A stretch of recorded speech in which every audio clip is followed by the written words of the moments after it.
All right, good morning, everybody. Welcome to the May 26th regular council meeting. We'll call the meeting to order at 9:01 a.m. Any additions to the agenda? Roger. Yeah, I got a couple of maintenance things for council chambers here. Okay. One is these chairs that keep dropping. We bought used chairs. Other thing is just the doorknobs on the doors in council chambers. Of the 8.5 building maintenance.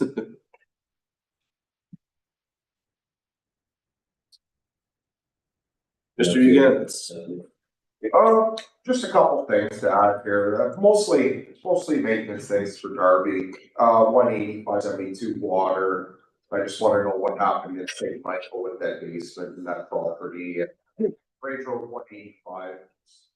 When they get the dust controls done or what have you, to make people happy there. 8.6. Yeah, 8.6.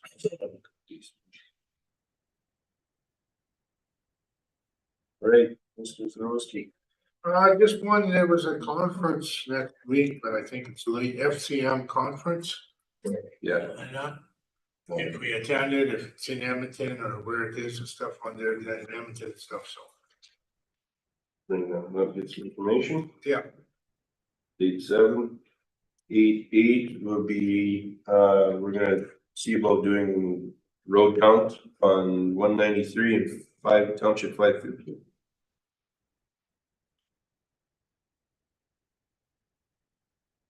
Maybe there's the ways. Okay, 8.9 a road count on 560 for that.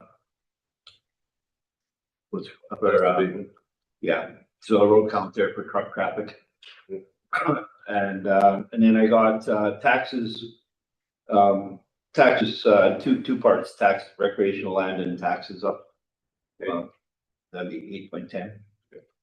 And then I got 202, the lines, painting of the lines of 202.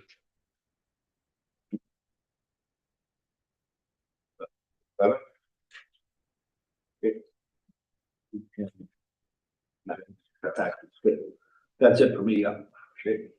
In addition for the administration. Yes, Regional Council, I have one correspondence item, that is the Police Review Commission report update from May 5th, from May 2026. What number is that going to be? That would be 13.4. Okay.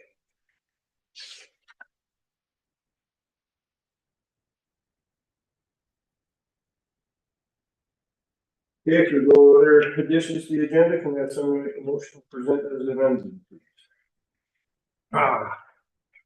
Lamont We go, council adopt the May 26, 2026 regular council meeting agenda as amended. All in favor? Yeah. Here. Okay, you guys have time to read over last minutes. Was there any errors or omissions I noticed? Hey, if we have somebody make a motion, please, to accept. Sure. Lamont County Council adopt May 12, 2026 regular council meeting as minutes as presented. All in favor? Carried. Okay, so we don't have any public hearings right now. Our delegation is not going to be on until 9:15. So maybe we'll just carry on with bylaw right now, or follow-up action plan until, are we okay with it? Sorry, I think the delegation is on Zoom already here. Oh, they're here already? If I may, I just wanted to read our Yep. paragraph on pecuniary interest and conflict of interest for our council procedure bylaw, page 23, section 103. It says members who have a reasonable belief that they have a conflict of interest or pecuniary interest as defined in the MDA in any manner before council, any committee or board of council, commission, or agency to which they are appointed as a representative of council, shall, if present, declare and disclose the general nature of the conflict of interest or pecuniary interest prior to any discussion of the matter, abstain from discussions and voting on any question related to Members of council or committee shall remove themselves from the meeting room except as described in the MGA until the matter is concluded. The minutes shall indicate the declaration of disclosure, the general nature of the conflict or pecuniary interest, the time at which the member left the room, and the time the member returned. Thank you. Perfect. And we have PT Lawyer representing Mr. Heisen Okay. for the delegation. And opening up the You will move Zoom. our delegation.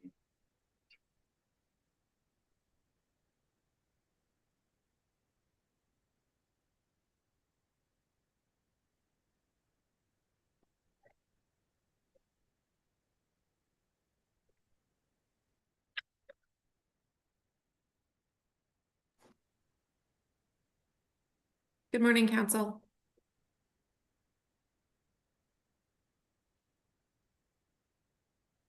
Christine. Oh, there you are. There.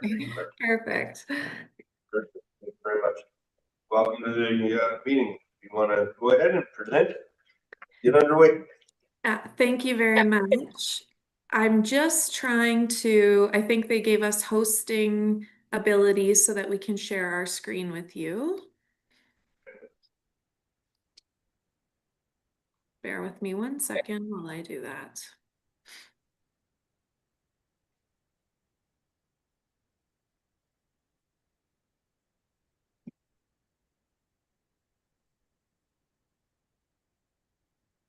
All right, is everyone seeing our screen now?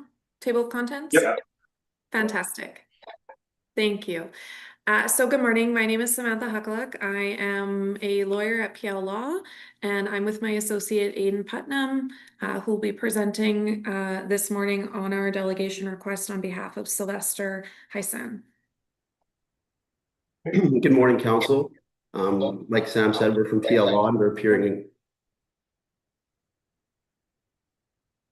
Oh, go ahead. We're appearing on behalf of Mr. Heisen regarding issues arising from the county's tax recovery process, which can be viewed on page 1 of our package. So 2 charges were added to Mr. Heisen's tax roll are in dispute. So one stems from a May 1st, 2023 fire, and the other from the removal of a mobile home following a May 13, 2025 court order. To begin, so we will address issue 1, which is the fire, and issue 2, which is the modular home in turn, with evidence and argument for each, and then respectfully request relief on both issues. So starting with the fire, so on May 1st, 2023, a fire in a roadside ditch outside Mr. Heisen's property spread onto his land and destroyed his barn. An interim fire proof of loss on page 4 of our package shows that Mr. Heisen's insurance paid $10,000 to Lamont County for fire charges related to this incident. Per the county's tax recovery process letter on page 1, the county is seeking $10,930.44 for the remainder of the fire charge and associated interest. Significantly, the fire did not start on Mr. Heisen's property. The CanWest Fire Investigation Summary Report dated July 1st, 2023, on page 5 of our materials, provides clear evidence of the fire's origin. Photograph 14, which is an aerial view, in the report shows a patch of scorched grass in the ditch outside Mr. Heisen's fence, roughly 2 to 3 meters from the fence line, indicating the fire's ignition point was on county land near the road. Photograph 15 shows charred ground to the east of the fence line, further confirming the fire originated outside Mr. Heisen's property. As such, the fire investigation. So, apologies, Council. What was that? Yes. Okay, thank you.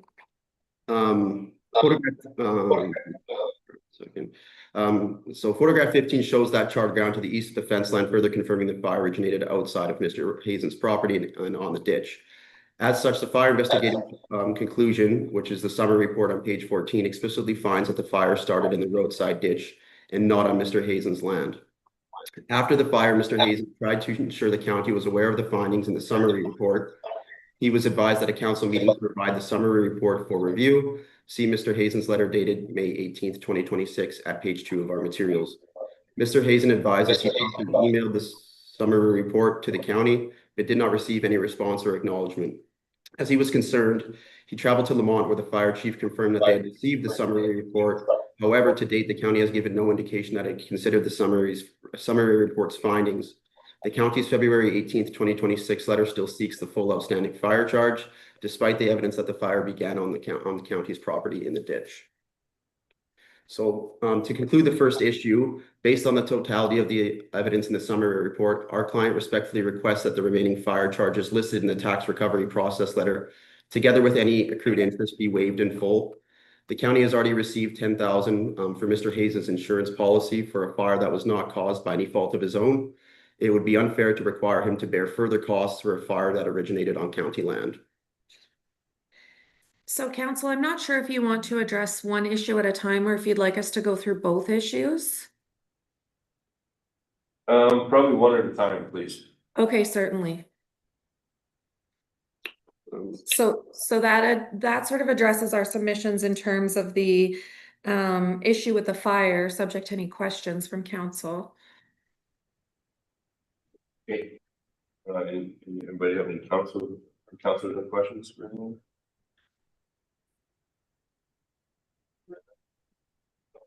We'll carry on. We don't have any questions right now.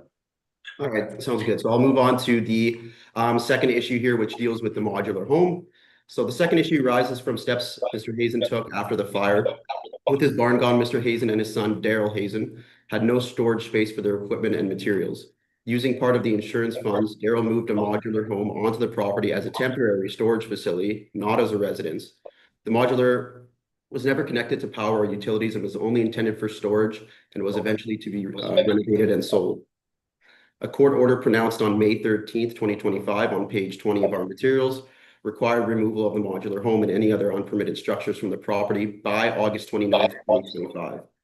Mr. Heisen complied in large part. Daryl disassembled the modular home's living unit, leaving only the flat deck, which contained valuable materials, including steel and framing lumber.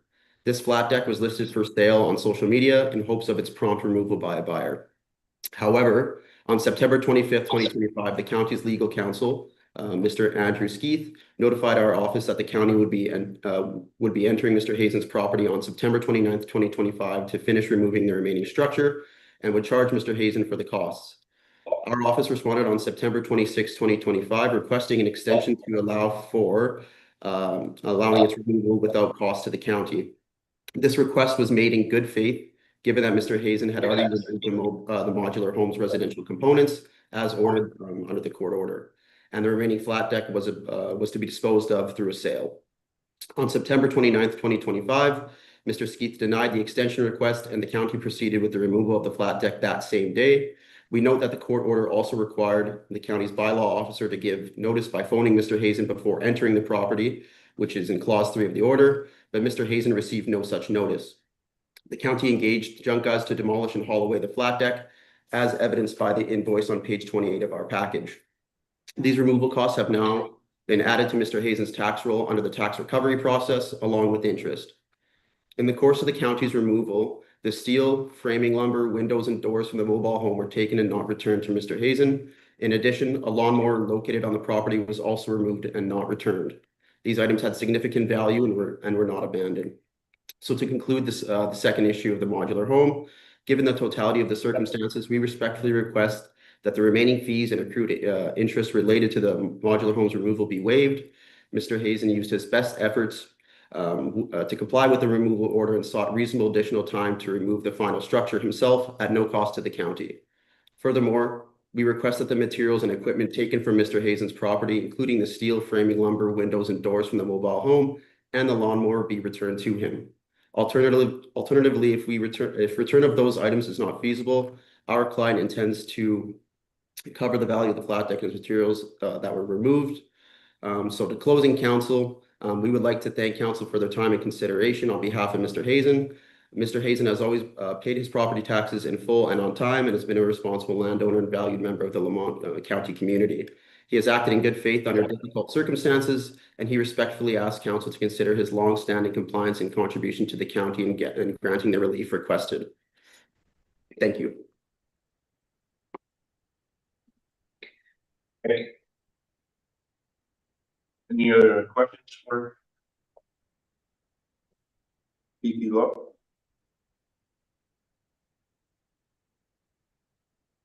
Okay, no, what we have for information is from our lawyers and from our legal, and from peace officer at Documented Times.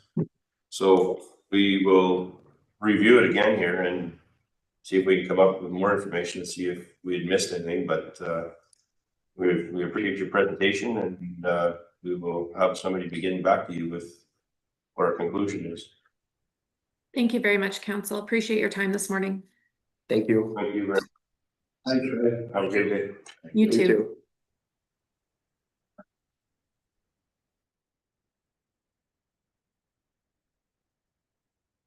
Okay. Moving on, I guess we will move on. Can I have somebody make the motion to take his information, please? Yeah, I can do that. Lamont County Council accept the presentation from PT Law, representing Investor Hasten regarding a fire tax billing matter as information. All right, any questions or concerns? All in favor? Yeah. Carried. All right, we don't have any bylaws to be going over today, so now we'll move on to 7.1, follow-up action plan. Yes, we have the newest follow-up action item here on page 19. And as always, I'm writing the row that completed items, the dark gray is row show ongoing items. And here for, if you have any questions, please let me know. Okay.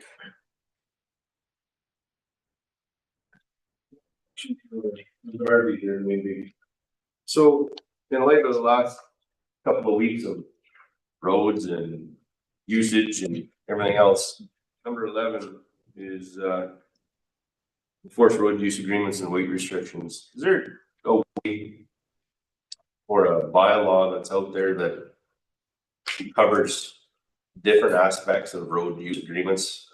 I know we have industrial, we have regular road use agreements, and then is there anything that pertains that we can come up with or that we have that does agricultural? Yeah, so the last time council directed us to review the road use agreement, we did look at different rural municipalities and what they were doing. There was a couple municipalities that had just a standard road use agreement.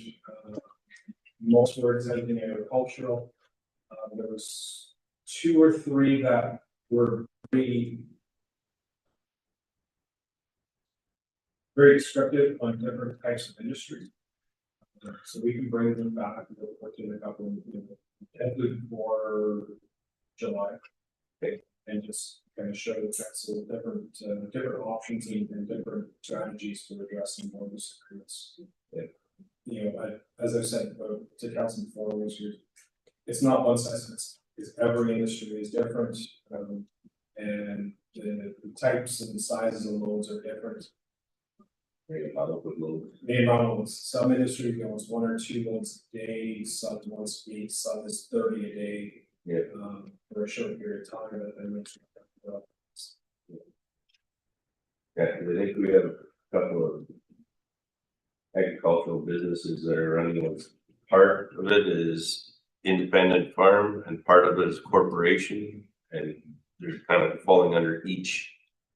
Yeah, we're following each of these. Yeah, we definitely have some agricultural producers that are utilizing our road network more than some.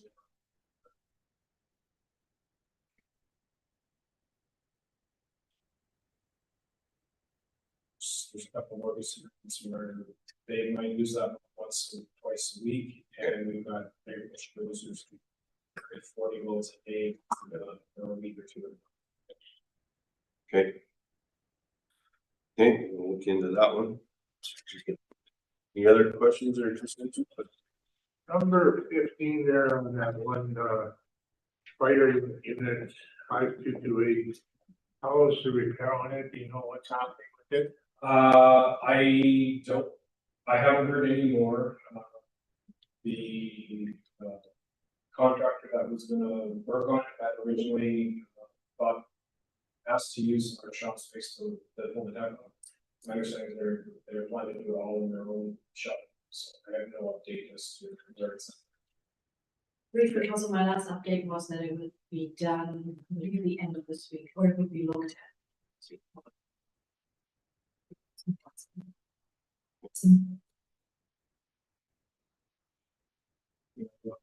On item number 46, I remember. Maybe get an update on that or working matter. I have to, Yeah. 46, that we have worked with, I have to get. We want to be prepared on the reports for, the next council meeting. It's still on. Everybody's involved in that one, right?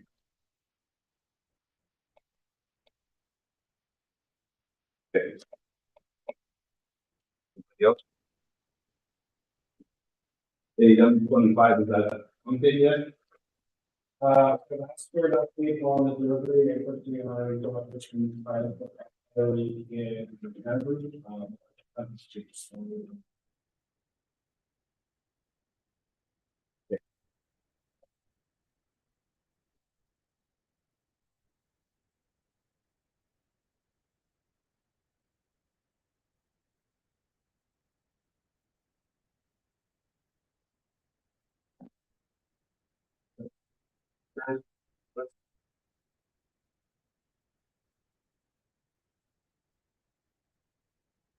There's no other concerns, do we want to make the motion to take this information? Move that the Ron County Council accept the follow-up action item report for May 26, 2026 and information. Questions or concerns? All in favor? Carried. 7.2 coffee talks. Yes, we can also, Annika had at the last meeting, requested an update on, what was said and at the coffee talk and if administration had taken any action on any of the items.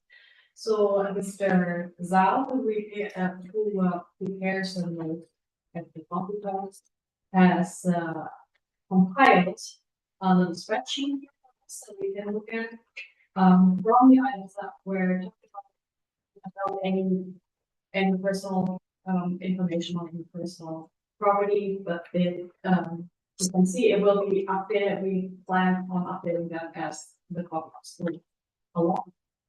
And, we have built some of the items in the action taken. If you can see page 30 and it's going. Some of the, things like the public works item on flooding and hauling, they're in progress, and Mr. Dees can probably, tell you more about that. We just wanted to show that, these notes do not go unnoticed, and we'll take action as we. Okay. Are there any questions? So we know, we just brought forward, we're gonna do a couple of, we have road counters, we're gonna have them installed. Just to see the amount of traffic on certain roads that were brought forward. From ratepayers. And.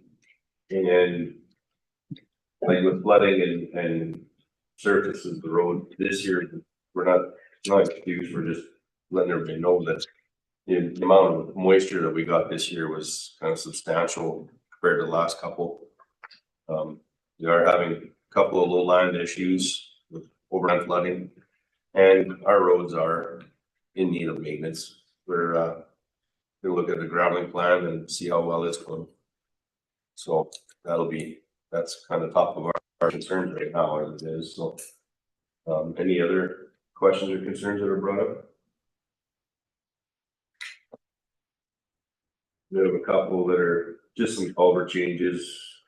Some areas that are gonna be a little bit higher or bigger culverts or different flow rates, just different, the way farmland has been reused, just culverts aren't up to capacity. There's one other thing brought up at Gerald's coffee talks, but I got it as a separate for recreation plans. So we gotta have to. We have to do that one, So that's another pop. that's each, and we'll come back to that one. Yeah. Back on that one, yeah. They will be updated to bring it back at the next meeting for the following.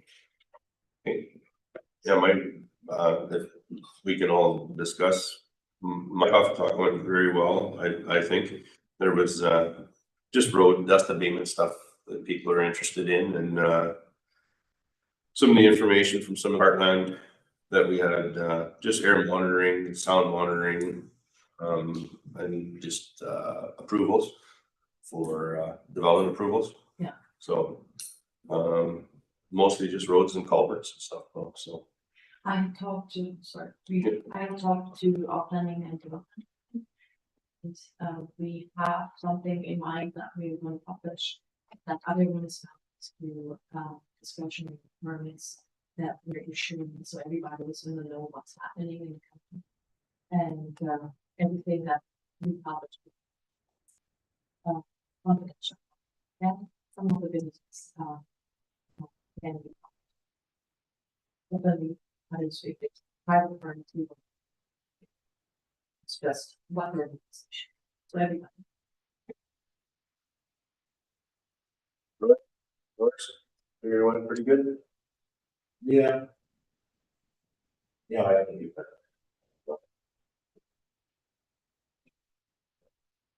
This is great. John? Roads, drainage, things like that, St. Nicholas is topic. Yeah.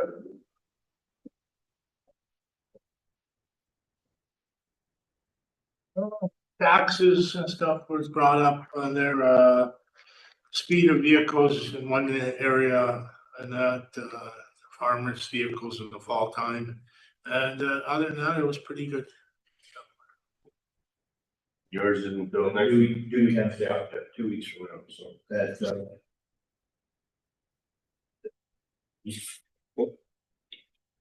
Okay, so if there's no other discussion on your coffee talks, we could have somebody make a motion, please. Sure. The Lamont County Council has set the common talk engagement follow-up report. As May 26, 2026, as information. All right, all in favor? Yeah. All right, moving on to 8.1 new business, bridge file 74671 tender award. Yes, Region Council, the report is prepared, for consideration, of the awarding of the contract to replace bridge file 74671. And the details here too. Next slide. So originally approved in the 2025 capital program, bridge file 74671 was slated to be replaced last year, or as we worked with the neighboring landowners to acquire the adjacent land required for the replacement.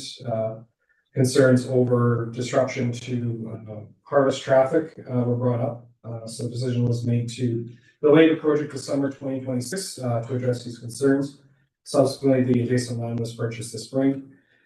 We issued a tender for this bridge in late April, and when the tender closed on May 14th, we received 5 submissions that range from $269,655 at the lowest to $430,950 at the high end. Should be about the 3 lowest were within $8,000 each other.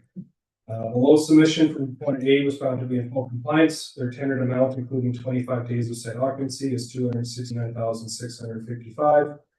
The site occupancy was included at $1,000 per working day, just under standard practice. And then proponent A is anticipating to start the project by the end of June and be completed prior to July 31st. Perfect. So just for everybody's understanding, can you tell us road and railroad? So this bridge is located on Range Road 172, about 1 kilometer south of Township Road 564.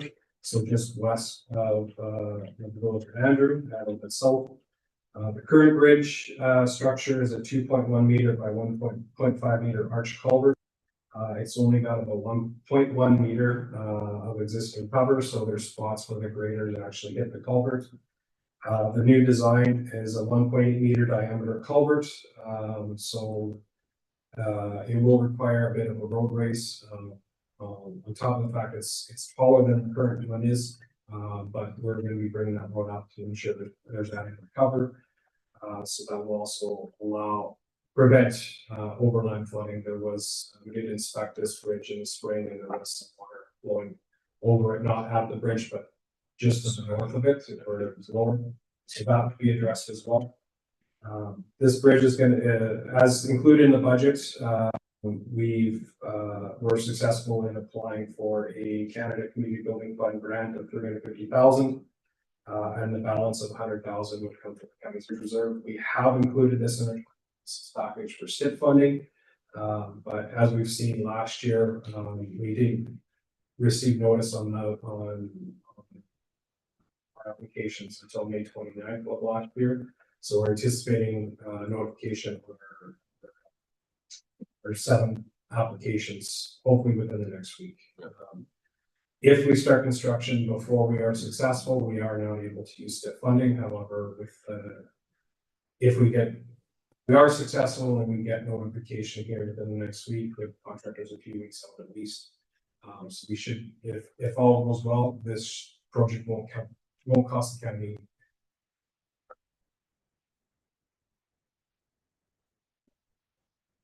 It's going to be 172, 1 kilometer. Oh, 565. So south of 560.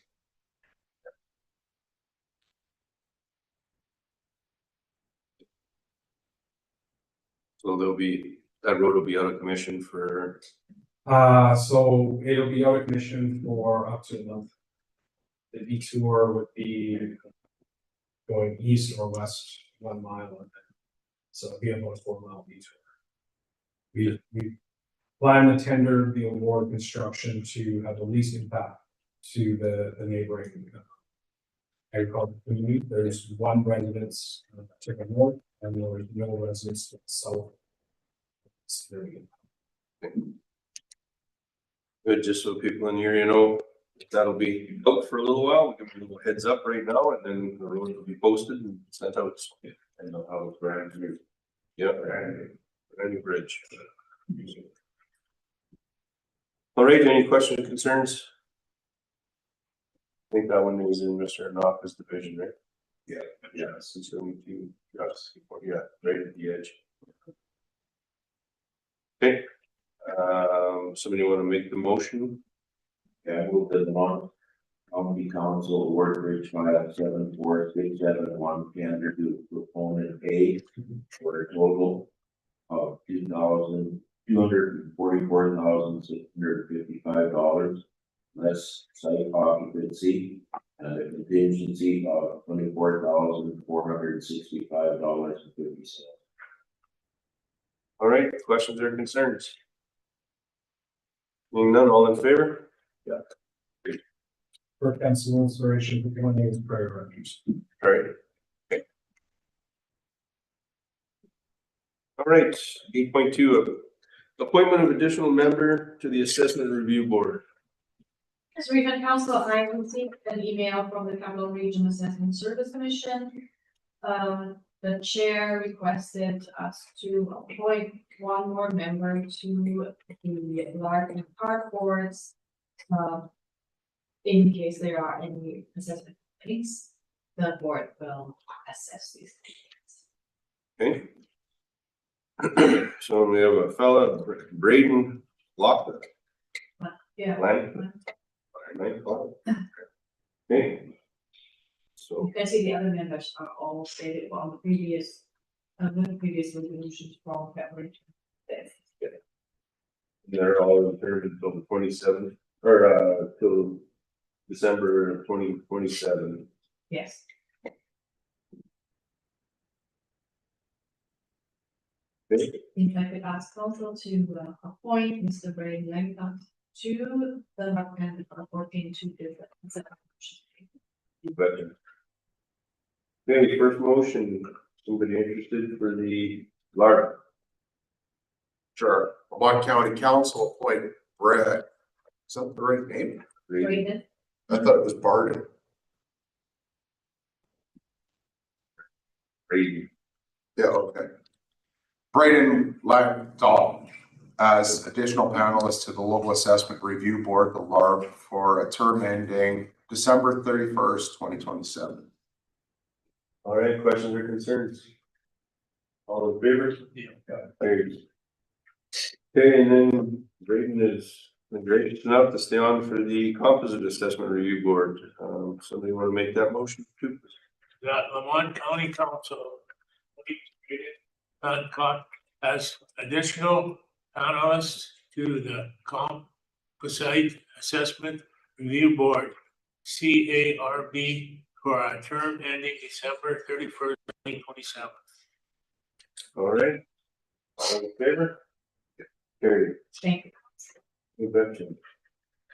Page 3, first trimester financial reporting up to April 30th, 2026. Mr. Boyko. Yes, the purpose of this report is to present the triannual financial report and financial statement reporting up to April 30, 2026, and Mr. Boyle can lead us. Thank you, Mr. Lamont. So good morning, Mr. Reed, members of council. So yes, as set out previously, the county does triannual financial reporting, so this is the April 30th period. As normal, the April 30th, that first report is usually fairly unremarkable.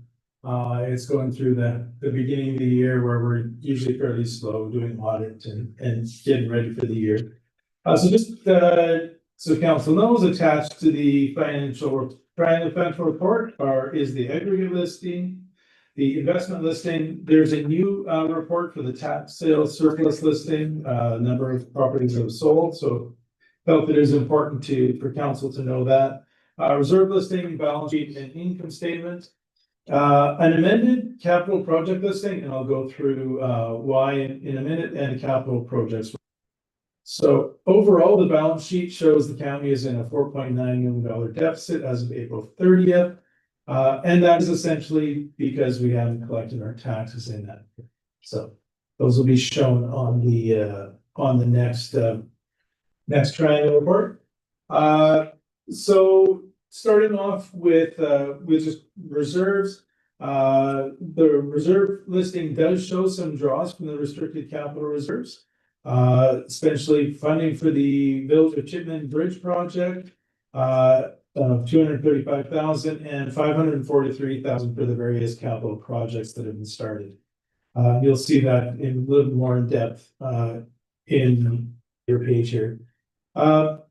We are asking for a motion to be made. So there was one item that was overlooked in budget, and that was the drainage project listing where we were moving, having the contractors do more as opposed to the in operations. So the money was budgeted, it was just budgeted in operations. So we're asking a motion to have council move that from operations into capital. So no effect on the taxes or the need for money in that. So you will see that the projects, that 3 of the approved 20 have already been completed, and that we've submitted applications for the local government fiscal framework grant in February, and those were approved in March 2026. So we'll be able to, that funding is assured.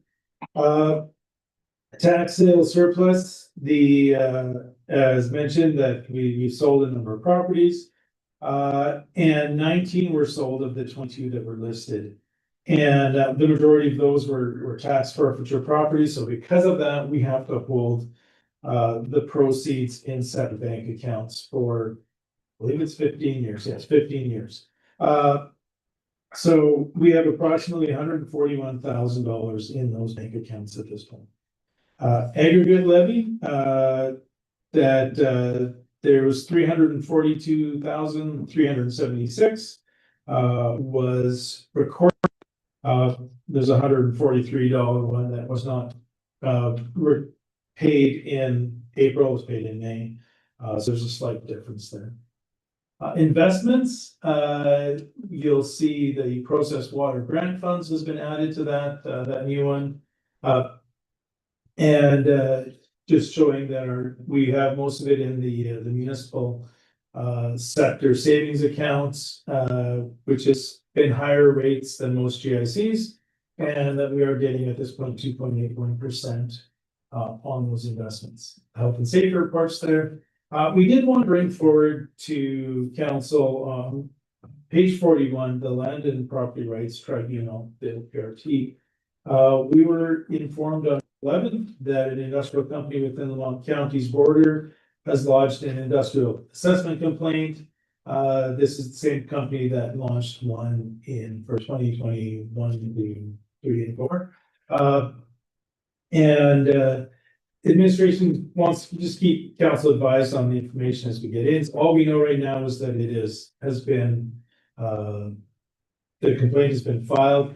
If this proponent or this company wins their appeal with everything that they've asked for, there could be a potential loss of $432,000 tax dollars. 164,000 of that would be in municipal taxes. So we'll keep council informed as we hear more on this. These LPRT hearings, though, do seem to drag on significant time, so we don't know when we'll be hearing that one. So I'll just go through the actual reports here. So page 43 is the aggregate levy report. You'll note customer 6 is the one that was received in May, $135. And page 44 is just going back a couple of years on that reporting. Page 45 is our investments. You'll see what our balance is on their investments and the interest rates that ATV is providing at this point. Page 46 is the details of those tax forfeiture properties. And we'll be holding that until either the people come to claim it, or that 15 years is expiring and we can take it into general revenue.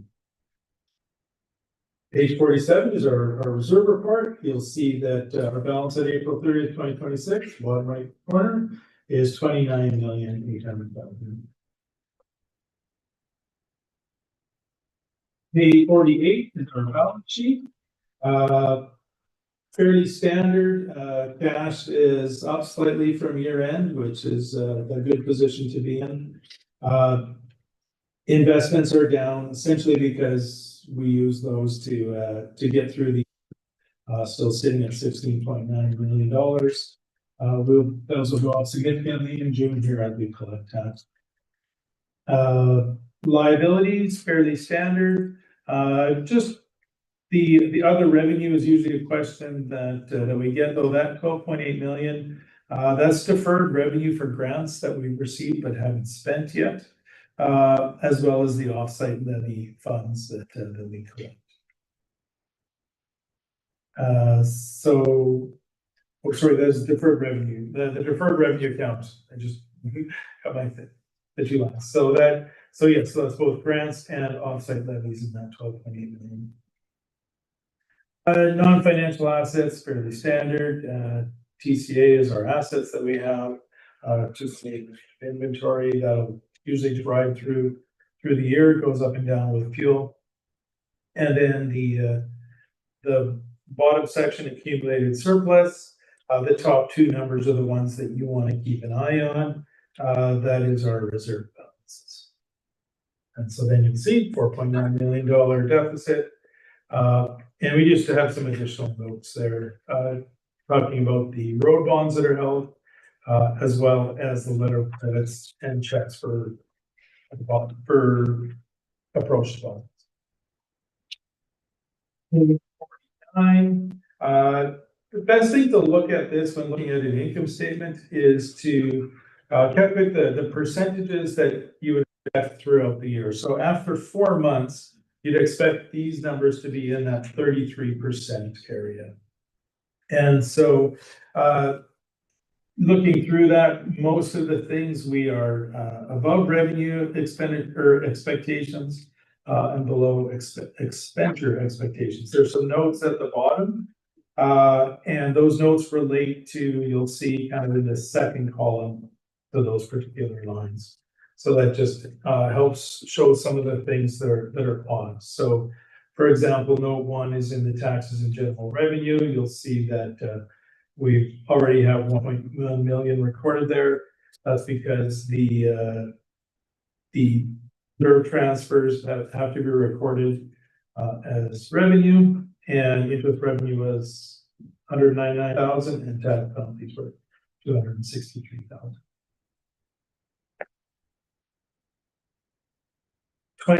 Page 50 is the 2026 capital projects. So this is the line that we're looking for council to adjust is the blue one on the second part there, the capital culvert replacement, increasing that amount as per the motion that was made in on January 13th.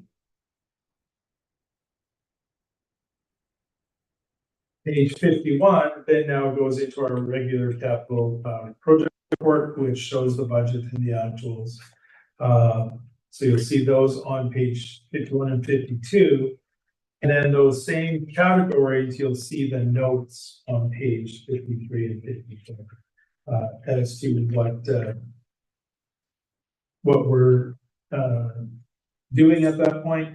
So you'll see that one of the projects on page 53 is in a caution state. Road work that was planned to be completed by May 1st is not happening due to the weather, as well as on page 54, there's one that is caught for the capital culvert. Again, project caution survey started late June this spring. There is just been seeding in those that so it was good to be. They're cautioned, but they're proceeding. It's just Yes, exactly. The green ones are all on track. The blue one you'll see at the bottom, the SB 2026-7. That one is complete. We've received that tractor as well as the 2 graders we've received. The last report is the health and safety report. That's on page 56 to 58, and fairly similar to the last periods. Going to page 58, you'll see that total of 31 incidences versus 30 at the same period. A couple more property damages, a few less near misses.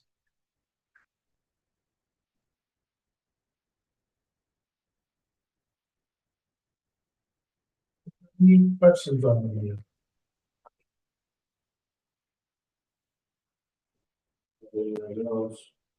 good to see that we're reporting it still up and people feel it's okay to come forward with this kind of stuff, because yes, if they don't come forward, it doesn't get fixed and rectified. So one of the things that the administration has really been working on is building the safety culture, that people are not afraid to report, and we know what's happening in the field. So that is good to see. So, and the one that usually does that is the near miss reporting and the concern reporting. Is that those are the ones that tell us that people are not afraid to report.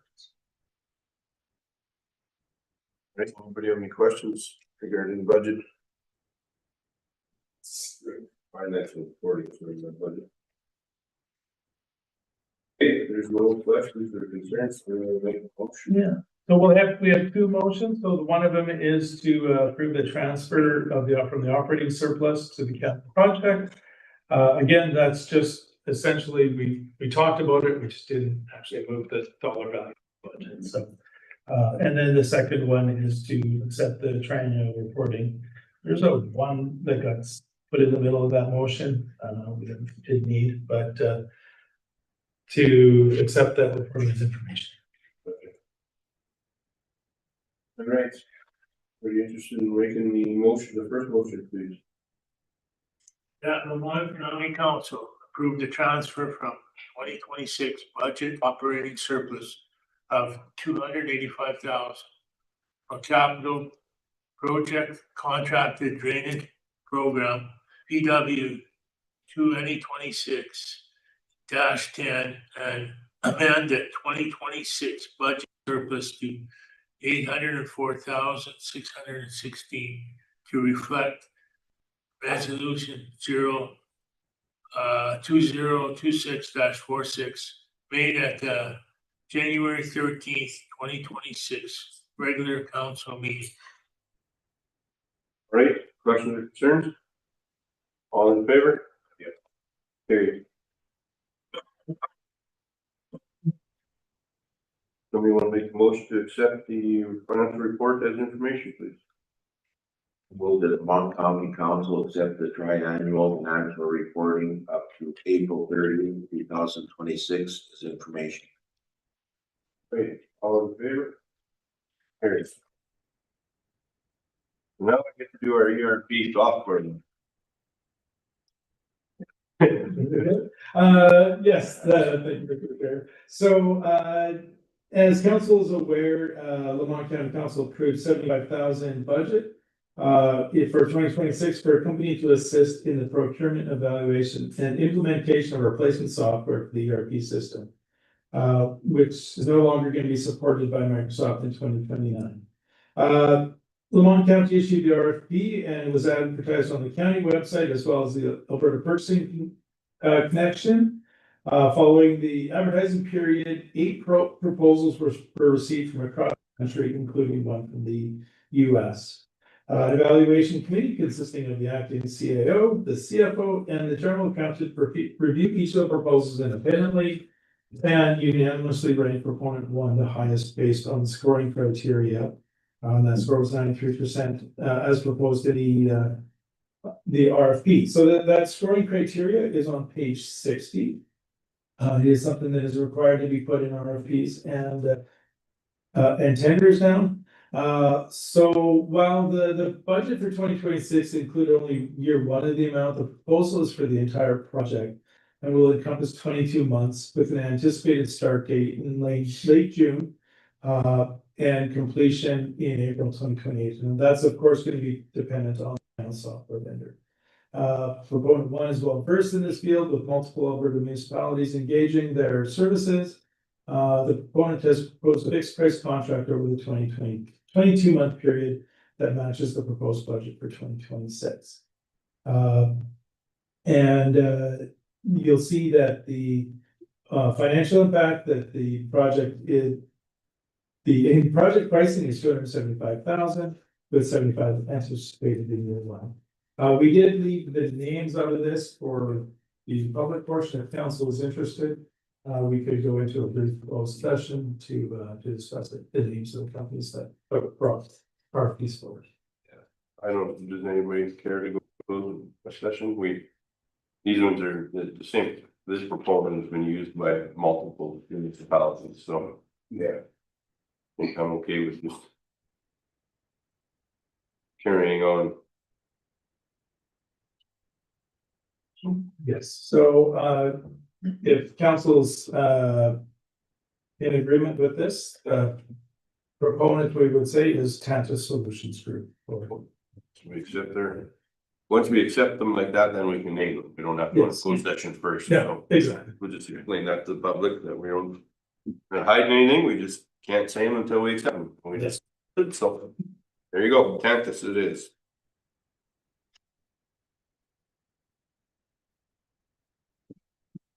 All right. Somebody want to make a motion to accept? They are the recommended motions, right? You can use their name in there enough. So Yes. There are Lamont County Council direct administration to enter into a 2-year agreement with Tantus to provide consulting services for the procurement and implementation support for replacement to the enterprise resource planning system. all right, any questions or concerns? None, all in favor? Okay. All right, moving along pretty good here, guys. We will, can I have someone make a motion? We will go into committee of the whole. Oh, sorry. Oh, I got you. Yeah, that's how we're cruising. I forgot. All right, sorry about that. 8.5, building maintenance, Mr. Naka. Hey, this is just some restoration on minor maintenance. Doorknobs coming into both doors and the council chambers, about 3 years of the asking. Just replace them, you won't need to wait till we put it on budget for renovations or whatever. And the second item is some of these used chairs that came off for council chambers. 2 of them have issues, they're both marked. You were told that they've been removed. Yet this morning, they're both still here. I think we should be able to manage that. It's not a road project or something. It's 2 chairs, 2 doorknobs. There's a motion, make it happen. Okay. They're not made a motion that we use the maintenance on the building. All in favor? Minor maintenance. Minor maintenance, chairs and doorknobs, I'm in. All in favor? Yeah.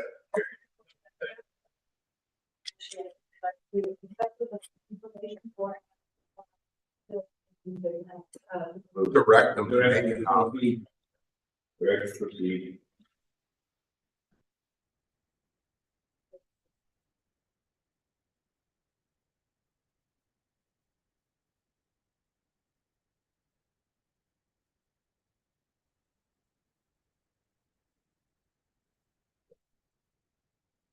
I move the Lamont County Council Direct Administration.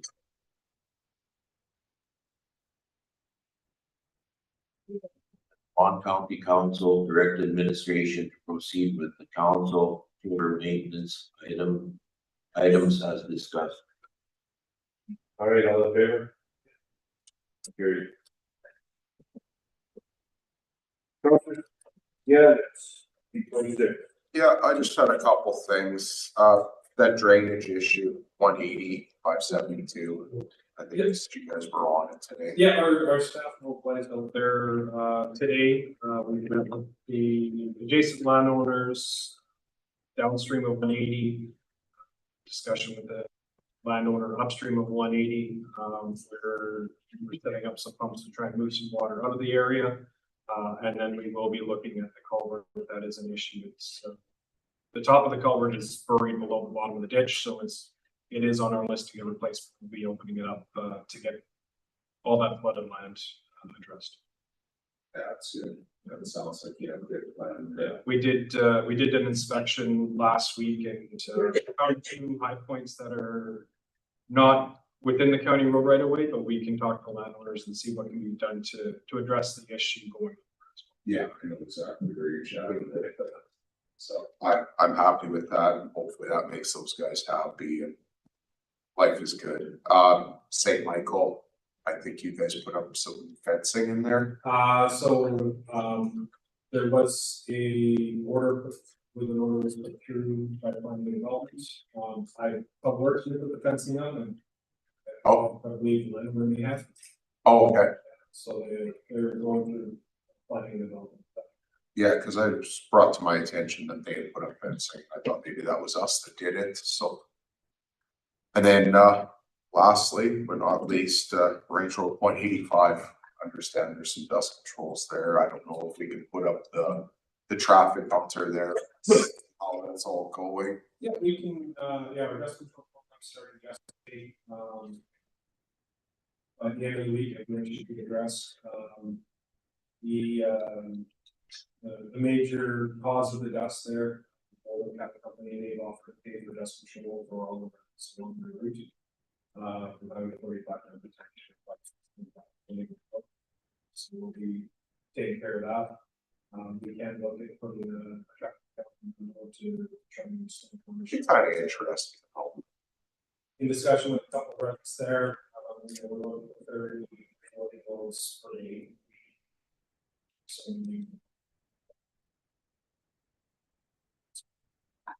there's a major headache. Yeah. Well, hopefully the dust control kind of does the process to the right road. Let's go with that.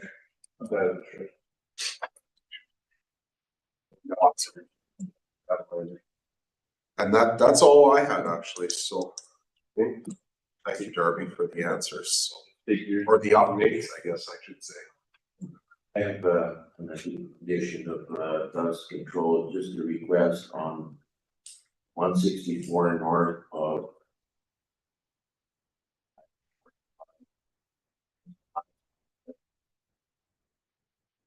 register.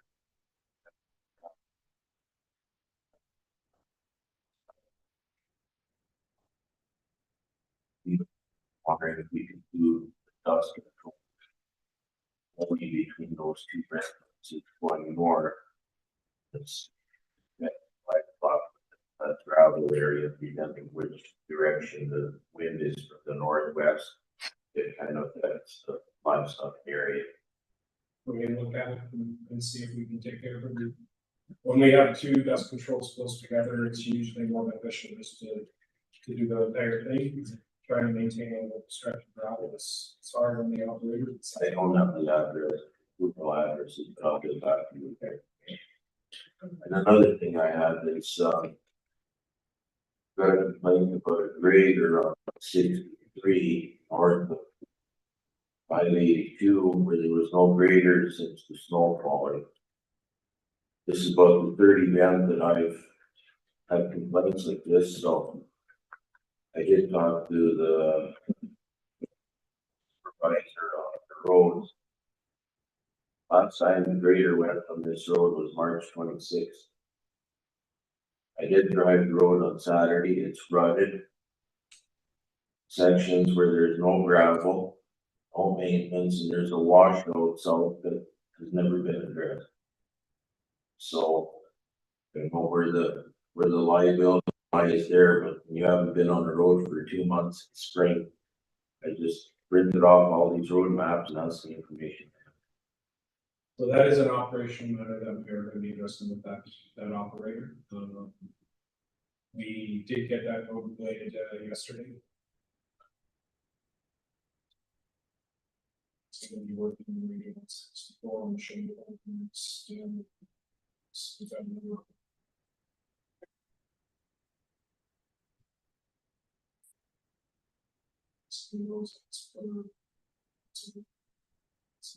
Oh, and then another issue. Our gravel. Check how many.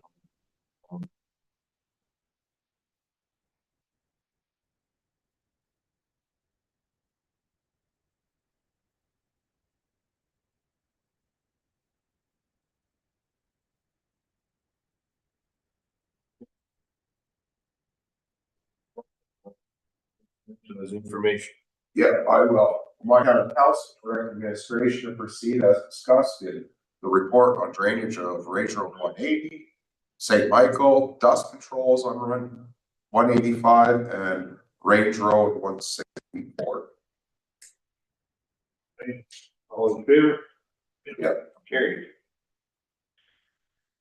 Councilor Thorowski, FCM conference.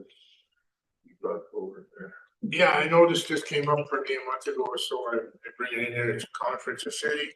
Not sure. I understand the council, the previous has attended other cities and stuff on there for this conference. It's in Edmonton this time. Not sure if anybody is going to it, if we are registered with this FCM and what's it all about. So we are going, we are an FCM member. We're not members. Okay. Good. Put it down. There's a lot of money and, beneficial for the county. No return. There's no return on investment. Okay, so there's your answer. Okay. Okay, it's all good. Perfect. Sorry if I Yep. can add to it. We're not member of the FCM because it is a very high cost asset. And there is an option to register as a member if individual council, which is costs are a little bit higher.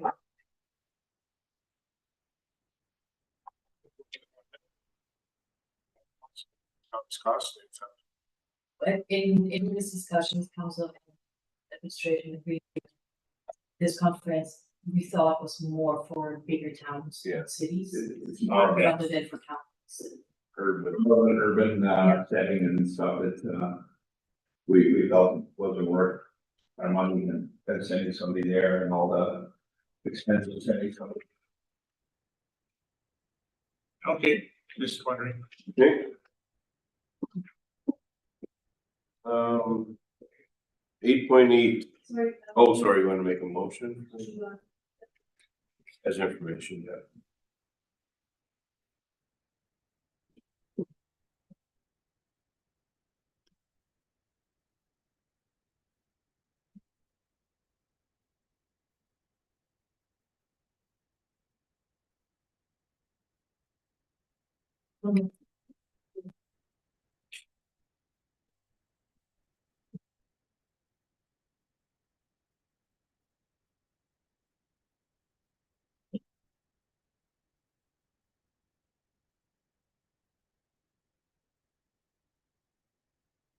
That Lamont County Council accept the report on the FCM conference as information. All right, all in favor? Okay, carried. The point I brought up was 8.8. We kind of discussed we're gonna do a road count. We have some right here, there's a field, or a field of road use been a lot more since the lift station's been put down there. And then with more acreage is being opened up south of them, getting dusted out in their house and in their backyard and everything. So we'll do a road count and see if it's feasible, and if it is, then we'll see what we can do for dust abate. Yeah, and our traffic counters, the new ones, they can actually identify the type of truck as well. So it's not just a number of axles getting estimated, you know, actually say maybe how many light vehicles, how many tanker or super beast, how many tractor trailers. Okay, So which road is that, 193 south to, I think they put right at 550. Yeah. Right south. Yeah. 550 and 550. Yeah. That way they didn't catch them both ways, right? Highway. Two farm yards have be impacted. If they just come off the highway, they go all the way to 550, but 550 is where the traffic is going to and from, so. that station? There's a carbon capture pipe. There. I think having to pick up going once to get it up operational. Yeah.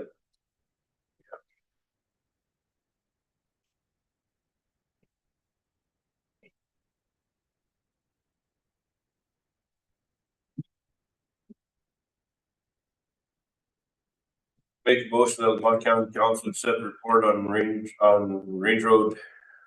Our road count on range road 193, county 550, between 550 and highway 15 as information. All in favor? Yeah. Carried. Councilor White is. Okay. Oh, 560. Okay, I've been, one resident on, Range Road 560 east of 831. Said there's, trucks, using that, as a haul route.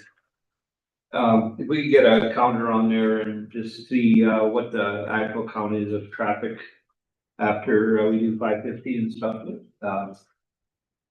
If we can get a count, and then we'll, take it from there and see what we gotta do there. Okay. Cause, they were asking if it could be, collector road or whatever, but we'll do a count. We're doing just mile up. Yeah, that's pretty fun. Between 831 and the bridge. Okay. Yeah. Pretty risky pair of space. I don't know, we'll see what, get a count and then we'll take it from there. Okay. East. Yeah, east of 831, 560.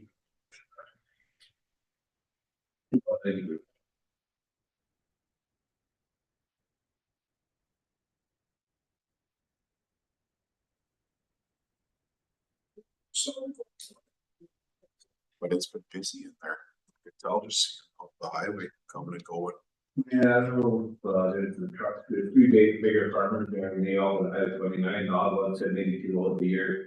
He goes, straight west, so I don't know what kind of truck there be, that's, usually driving is faster than confusing. Find out it's our own gravel trucks.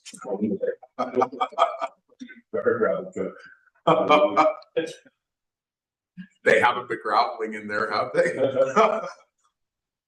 That's pie in the face. Yeah. Yeah, we can get a dump on there after, yeah, he's got it there if you want to make.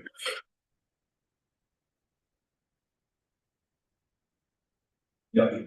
Lamont County Council got the report on Range Road 560 East 831 road count and state. That should be township twice. Oh, that, sorry. I said Range Road, but it's You don't play around there, you know, yeah, but get rid of the RR 560. before the. Oh, we messed her up now, yeah. Yeah, I don't know what's going on there, and it's been busy. 193. All right. 193, but 193, between 831, 193, I'll read it again. Yeah. 560 between 193 and 831.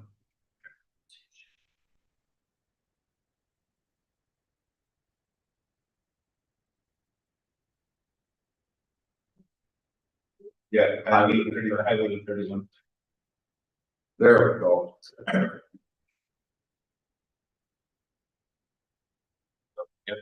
Yeah.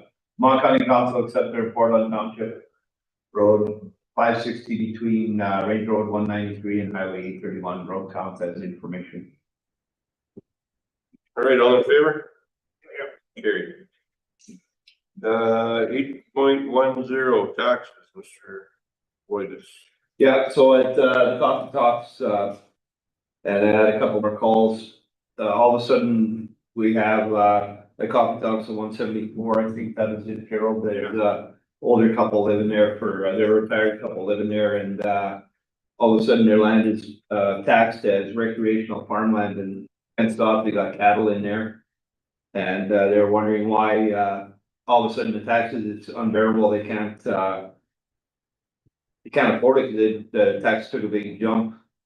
And we've had other places here too, but all of a sudden they went from farmland to recreational, and taxes go up a big time. So when did we start doing when did we start changing this in the last few years, or why are farmland going to recreational all of a sudden? Do you have roll numbers? Because according to section 297 of the MGA, the classes are residential, non-residential farmland for machinery and equipment. So I'm not sure, I don't think if you could provide me some roll numbers, I can look into them specifically. However, the process, if a person is concerned about their assessment, is to first call the office. We can find out if the assessors made a mistake. We'll have the assessors look at it. If the assessors and them don't agree, then they should appeal to the assessment review board. And we just today appointed, a new member to that board. And if they win their appeal, they get their fee back. As well as we're obligated to give them information to assist them in their appeal. So a lot of times this is something that can easily be fixed just by contacting the office. So if there is a farmer who was farming, has cattle on the property, and it's went from farmland to residential, then most likely the assessors, maybe didn't see the farming operations on them. So that is the first thing. But if they're, I would, if we could get a name and or a roll number, or get them to phone me. That's probably the easiest thing to do. My extension's 215 to call the office. So. Okay, and on that too, I got a call from a farmer this morning. Last year's taxes went up $500, so he got a hold of the assessors and they put it back down, and now he just opened the tax bill this morning at 6 o'clock. I got a call. They put it back to $500 back onto it. It went back up again.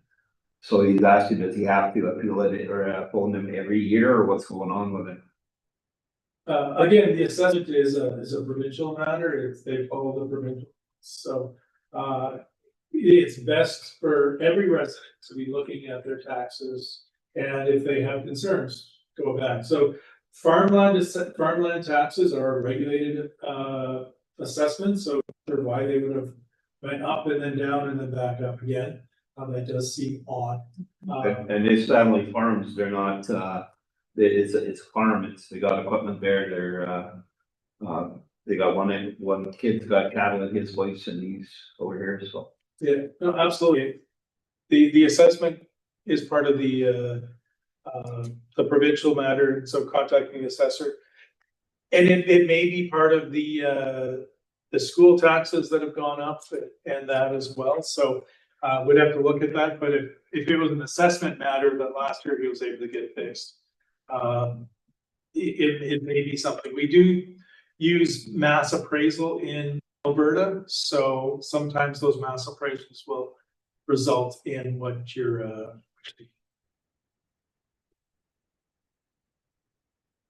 Gerald, you get the information from that couple that there, you have any? I don't have their name, they didn't, I gave them our cards and told them Yeah. to contact the office. But I will try and get a hold of them and I'm gonna try and see which farmyard they are. Yeah. And see if I can get a hold of them in the next, before the next council. Yeah, meeting. they had talked to them, and I see them give them some phone numbers, so maybe they got there. You just get me their blue sign number, I can look it up. And just call me as soon as you get that information. Okay. Yeah, we'll get this farmer together, get together, Okay, so you wanna make that motion, yeah? yeah, but we better put somehow, explaining how this land changed all of a sudden from farmland. It's not only one person, I'm getting a lot of calls. Yeah. It is farmland and now we're getting calls that it's they got, this one is 80 acres. And the one last year was 160 acres, but this one's 80 and it's fenced off and they got cattle in there. And they said their tax was good and all of a sudden they opened it and they're questioning why it changed. They can't afford it. No, well, it's big and they're tired and even if they want to sell the place now, it comes with a big tax bill. Who's gonna buy it?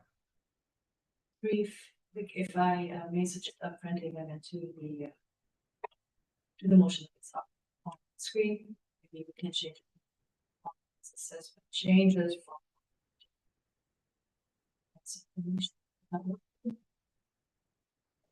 Yeah. The tax assessment changes. From homeland to regulation.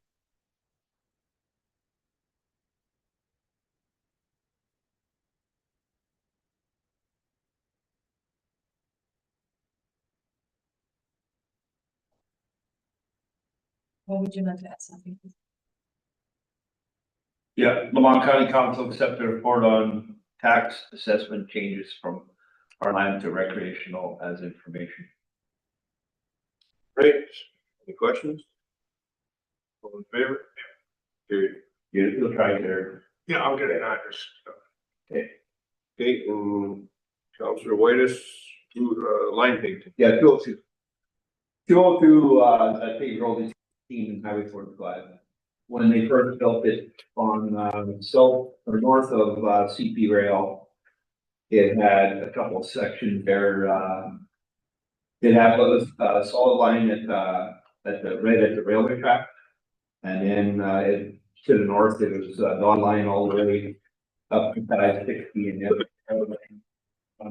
to the highway. The last few years they've been painting lines as solid line all the way.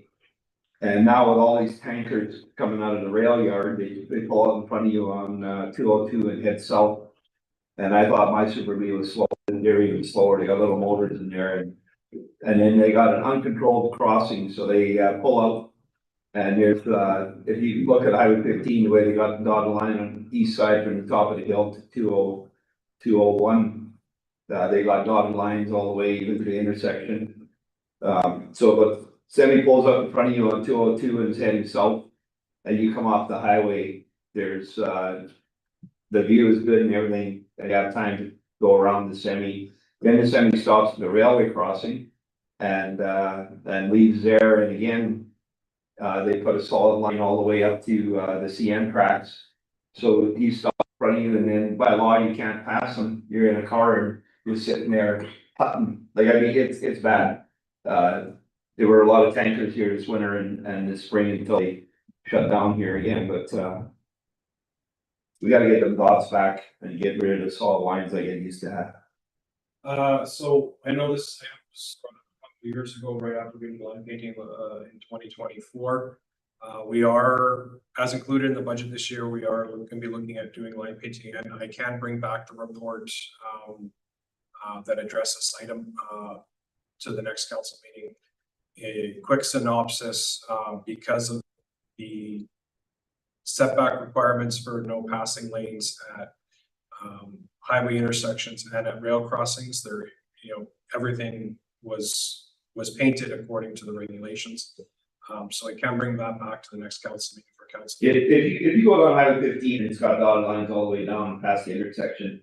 This road had dotted lines. I've been living on all my life. Sometimes I go 10 times a day down that road. It had dotted lines. Solid CP tracks, and it had a little section between CP and CM. All of a sudden, some solid lines, and now everybody paid solid every year, and it wasn't like that. That road was built for 100 km/h speeds. It's sitting at 70, and you can go 80 down the gravel, and then you get a tanker stops in front of you, and you got to follow it all the way past the CM tracks.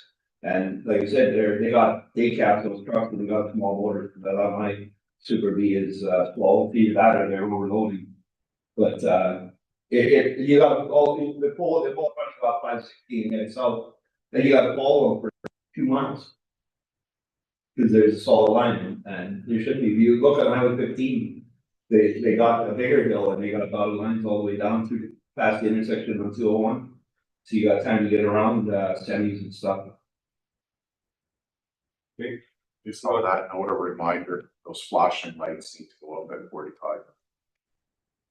Before somebody ends up Super there again. Yeah, on the curve there, 202. I don't know if that sign has been flashing again for. I don't think the flashers are on it, are they? Yeah, they are. And they had it repaired, and then it's on one post. We had a wind. It hasn't worked for 2 months. I keep forgetting to bring it up. I just noticed it in my travels. So. Yeah. That I would work by 201. We gotta look at getting those dots back, because the semi poles out in front of you, you gotta pull them all the way up the hill. And they can't even get the speed, and then they stop and CP tractors. It's uncontrolled crossing. And then again, you're from a standstill going in. You'll bring that in the report. Yeah, I'm comparing to go along the lines on Highway 15, what they got, and when they first built the road, they had dots.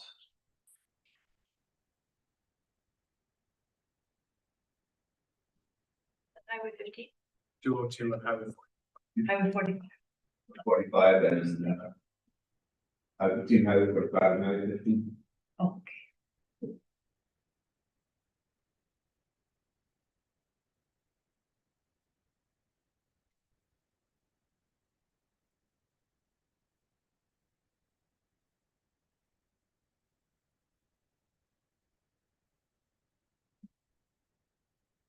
Lamont County Concentrator mentioned to bring a report on the Range Road 202 line painting. They say they had the dots for it, and now the one person painted them solid, and everybody's falling.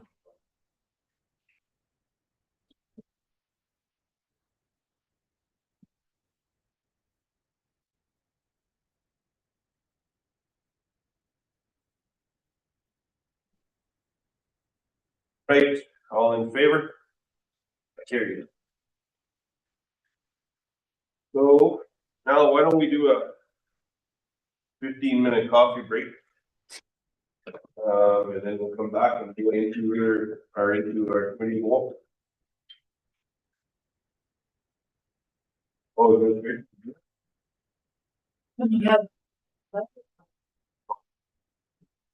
So we had 811. Thanks. All right, we'll go to the break and we'll be back in 15 minutes.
Back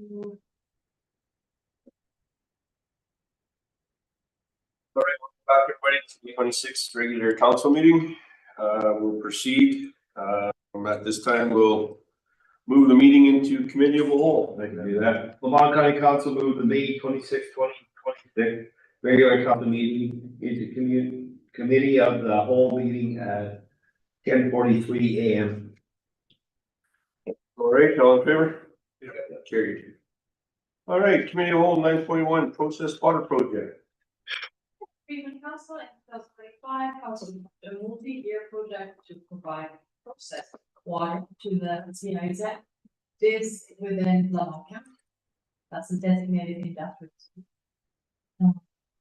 The approval included due diligence and strategic advisory work to ensure the project meet council and progress in a sustainable. Mr. Boyd, can I report on this?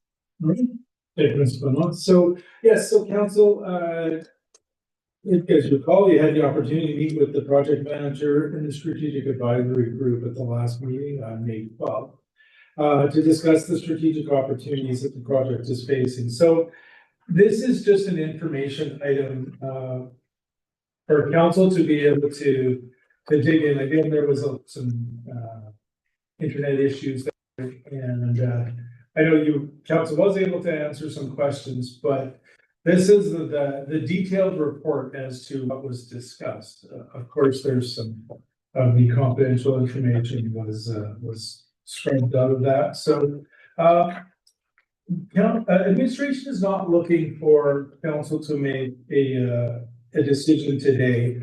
I thought that it would be best to provide the information so that council could digest it a little bit more and work on the strategic side of it. So the report is broken out. Of course, the first page on page 63 is just an executive summary of the whole report, and then from page 64 on, it goes into the deeper discussion. It is anticipated that a request for decision will come forward if council is willing at the June 9th council meeting, when we'll have an opportunity to have the strategic advisory team here in person again. So we'd anticipate that be a closed session. So of course, council can dig deep into all of the matters, legal and so forth, and then have a direction on that. So the kind of the answers to these decisions, and just to go through the three key decisions that will be brought forward to council is what level of financial risk the county is willing to take, options for how the project should be delivered, and whether to negotiate for increased flexibility in how the grant funding is used.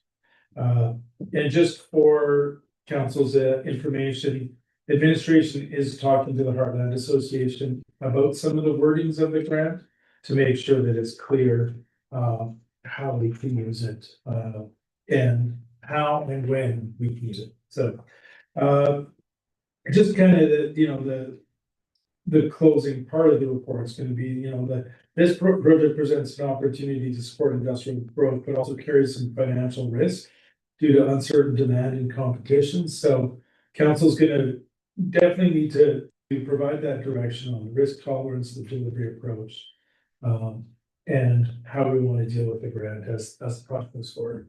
So I'm definitely available to answer questions today. However, there was just more like said, we want to provide this for council's information, digest it a bit, and then we can work through all of the details even further on page 62 to 78 at the next meeting as we go forward. Yeah, so you guys have had this for a while, we've had quite a bit of discussion. Just going through it the last couple of nights. I think it's council will have to get together and have a meeting and what our actual goals are, how we want to. There is quite a bit of risk in it, but I think just from our general talk, we know kind of how we want to address and proceed with this project. It's a good piece of information to have. we know we're gonna have to go, it's not just our water line that is an issue for us, it's actually our infrastructure, the roads and everything else, so. Something we have to look into is the amount of grant and road maintenance and everything we need to do to be able to just even have the water line presentation, so. Exactly. So, So, and I guess the options that, you know, I didn't put it in the report here, but council could look at having a strategic session where we spend a half day discussing that, or we just use the time at council, the next council meeting, you know, putting half a day towards that, or however many hours council wants, so. we should do is have just a sit down and read. Yeah. This the water line and some other variants, right, but we said that the timeline. The amount of water we actually want, you know, destination, final destination, and our infrastructure is huge on that right now. Yeah, we need to do some check offs. Yeah, absolutely. Is June 9th a good date for that, at the council meeting? We can keep the agenda light for the council meeting and then spend some time with the. Yeah, I think that would be okay. So, okay. Yeah. So that's what we'll kind of do. We'll plan for a little bit more strategic discussion then, and maybe have them come towards the, you know, after lunch. Yeah. And then he spend the rest of the day and then just talk with them. See how we want to go and then council, what we want to put together and figure out what we want to do with it also, right? Yes. If there's some information can do that. I'll share with council with them. Yeah. Yeah.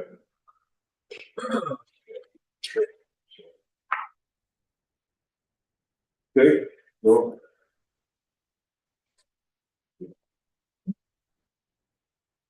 Okay, so I guess we will, if somebody's interested in making a motion. Yeah, I will. Lamont County Council accept the report on the processed water project, strategic advisory presentation as information. All in favor? No, the one committee. Maybe the whole. Oh, yeah. Yeah, Lamont County, or Lamont County Committee.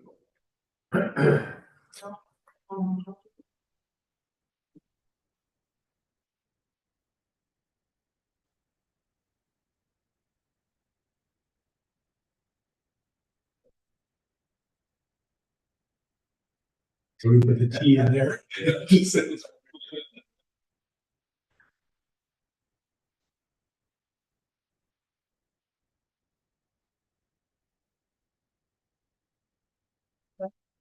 And you're the right way.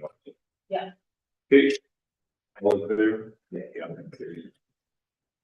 All right, we have the ladies here from Calc and FTSS for community services briefing.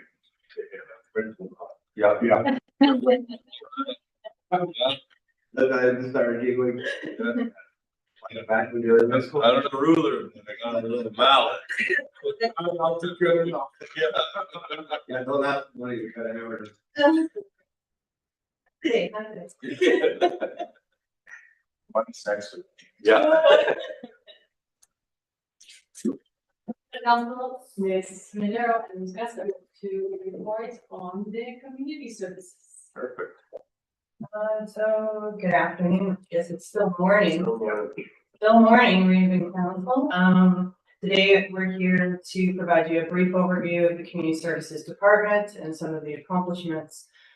Usually at this time of the year, FCSS is brought in front of council to discuss the FCSS report, which is included. But we thought we'd take the quick opportunity because we do have new members of council, and perhaps some that that have been here but are not in the loop as to some of the changes that have happened over the past 2 years to our department and to some of the services that are offered. So quickly, we will go through them very briefly, and then we're here happy to answer questions. I'll give a brief overview of the department services and provide you a brief overview of the FCSS report, and then Ms. Best is with me to also provide you with a brief overview of the CALC program and what is currently offered to our residents.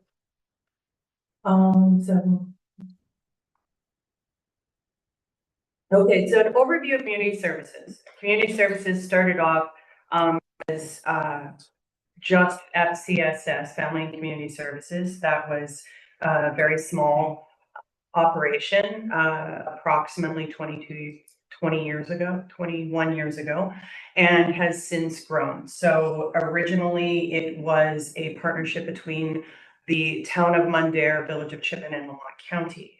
Over the years, we have become completely regional, including all the other urbans, as well as expanded to include other programs under the dome of the department. And that's why it was so imperative that we push to become community services. FCSS has a strict umbrella mandate for what they are able to offer under the dome of preventative social programming. And throughout the years, especially recently, that mandate has become even more narrow. So it is imperative that the department diversify into other grants and areas of funding in order to offer our residents complete and holistic community supports. So the Community Services Department is now comprised of FCSS, which is the main and largest grant. The Kalina Family Resource Network, which is a program that is early intervention and funded by Child and Family Services. The Lamont County Regional Day Home, which is interestingly enough under the Department of Employment. Yeah. And Job Skills and Labor. We also are the emergency social services provider for the region, are responsible for the writing, updating, and monitoring of the plan, as well as the services that need to be in the event of emergency is called by the county. We provide community event participation support, which is not under the dome of FCSS like everyone usually believes, but this is something that we do as part of a overall community services contribution. We have introduced the community council program administration into the department. So things that were independently ad hoc to administration, such as the council community housing grants, the sponsorships, the scholarship program, etc., is now managed by our department, along with any other additional initiatives that council proposes, such as the Lamont County Cares Campaign. And then we have also happily nominated and welcomed the Community Adult Learning Council into the department. Thanks. So one of the things that we also like to stress too is that community services is multi-municipal. Our administrative host for many of our grants is Lamont County, and we also primarily support Lamont County's initiatives and council initiatives. But we also have agreements with the other urbans in the area and are the service provider for them as well. So when we talk about populations in the county, we talk about the 3,700 or 3,800 residents in the county. Our number that we support is more like the 8,700. Yeah. Next slide. Okay, so a little bit about FCSS. So FCSS specifically, when we talk about the programming that is offered under that mandate, it is aligned with the accountability framework established by the province. So the province's provincial priorities right now under this government are homelessness and housing insecurity, mental health and addictions, employment, family sexual violence, and aging well in community. So some of the programs that we have, once again, FCSS is preventative social programming. We do not provide intervention services in these categories. The province has provincial programs to do so. However, what we do is we are the connector, the referral agent, and we're also in charge of promotion and education. So our job is to take individuals in, provide them education, and connect them with the services they need. And like we all know, none of those services are available here in the county. So we liaise quite often to make sure that people receive what they're looking for. Next slide. So the accountability framework moves into how do we service, provide outcomes for these provincial priorities. These are the main goals that we report on when we're collecting data.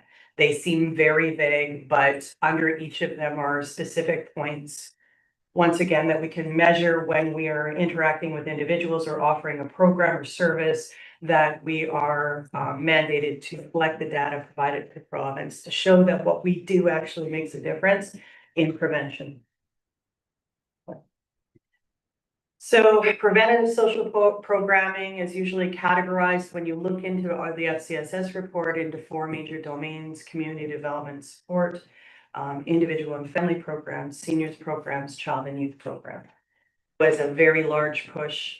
Some may remember for that early childhood development. That push has now been replaced with aging and community. So a good chunk of offset funding from Healthy Aging Alberta is what's sustaining us to beef up our seniors programs in the last year or so and into the next, hopefully 2 years, to allow for a full-time coordinator to concentrate just on seniors and provide enhanced supports and programs like the subsidized meal program, exercise programs, education throughout the county, and offer that in each of the communities.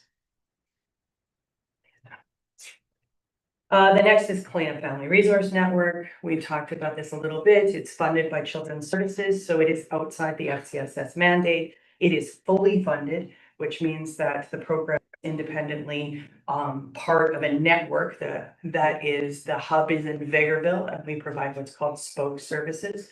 It's the sole purpose of those programs and that one-to-one support for families is to ensure that caregivers are supported to raise healthy kids.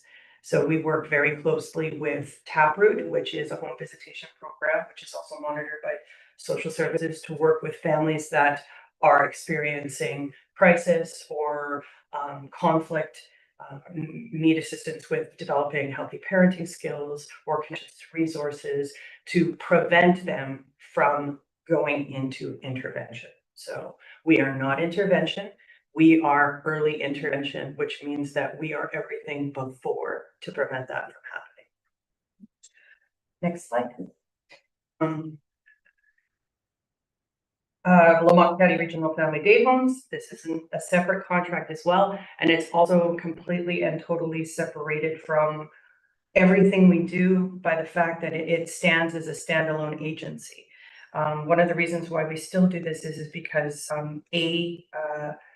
the Family Day Home Coordinator, who is also the Community Services Manager, is has the qualifications to continue to monitor the licensing process. And secondly, because it does make us a little bit of money. So this is actually a revenue generator. It's not very much, but it's enough to make sure that we can still provide this service within county, and it adds to our budget a little bit to help us offset other costs. And of course, emergency services. This is something that can either take up very little of our time or take up all of it. Our staff are trained in 200, and some of us do have 300 plus ESS orientation and additional training in regards to our actual service plan for the area, so that if there is an emergency, we are able to provide direct supports. We are able to open reception centers and shelters, et cetera, et cetera. We attend mostly training on years that we do not have an emergency, and but when we do have one, our job is to make sure that we are ready, and also to have those enlisted trained volunteers as well to come and assist. Next slide. So some of the stuff that we always like to talk about in regards that makes us a little bit different from other county departments as well is our financial performance and trends. So specifically with FCSS, one of the things that happens with that group funding is that is a multi-municipal partnership whereby the province provides an 80% grant and then the municipalities contribute a minimum of 20%. There is lots of talk, and if you attend RMA, et cetera, about the idea that it is overtly obvious that municipalities throughout the province have been over contributing quite substantially over the years to make sure that their programs stay alive. And one of the reasons for that is that we had to receive 2 small places in the last 24 years of the grant. So it is not what it used to be. And there is a lot of lobbying at the provincial level, and there's a lot of the FCSS AA Association has been very assertive with trying to plead our case to the ministry, but of course, everybody has their hand out, so it's always a challenge. The next thing is that, oh, can you go back just a sec? Sorry. We're supplemented once again by additional grants. So the Helping Aging Alberta actually finances almost an entire coordinator's position. Our FRN is one person and her programming, and then we offset with Family Day Home Revenue, Canada Summer Jobs when we can apply. Grants available are highly dependent on provincial and financial political priorities. So our department changes every time there's an election, right? And priorities are reset.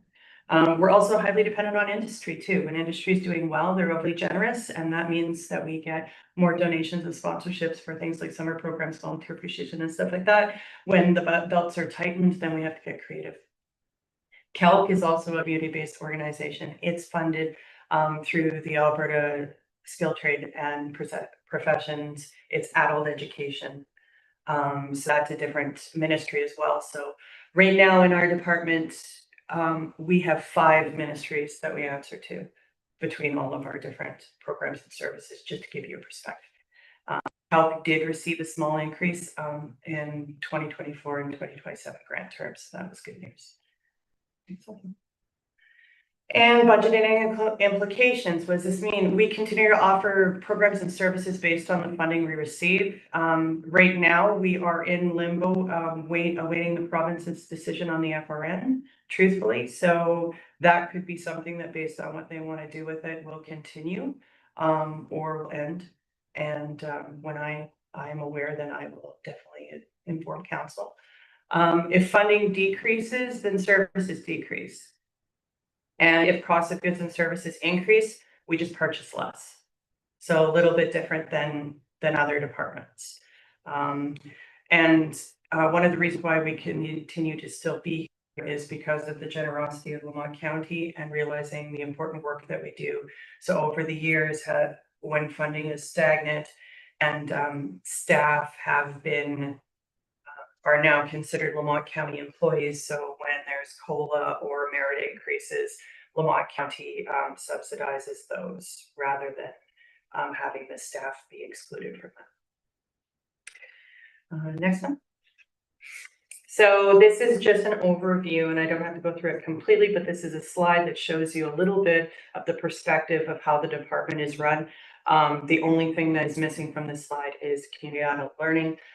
The reason for that is that although they are definitely equal partners with us, there is a divide in management because Cheryl's the Community Adult Learning Council of Lamont County independent reviews the budgeting and the supervision and development of those programs.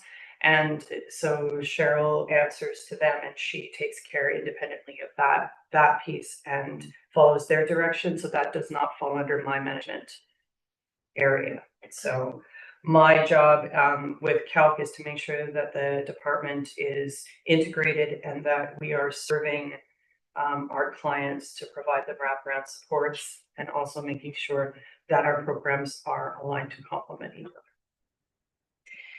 Government, next slide.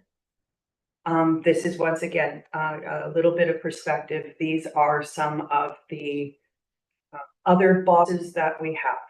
So we have licensing officers and provincial grant managers and association coordinators, etc. And so a large portion of our job in management is the reporting and outcomes information that needs to go to all of these independent people to make sure that our funding stays intact and we advocate our case that our programs are valuable. And then last but not least, there's always a nice little reminder that the reason why we exist is that we are identified in Lamont County Council's strategic plan as a priority that aligns with ensuring that our residents feel safe and are afforded a quality of life.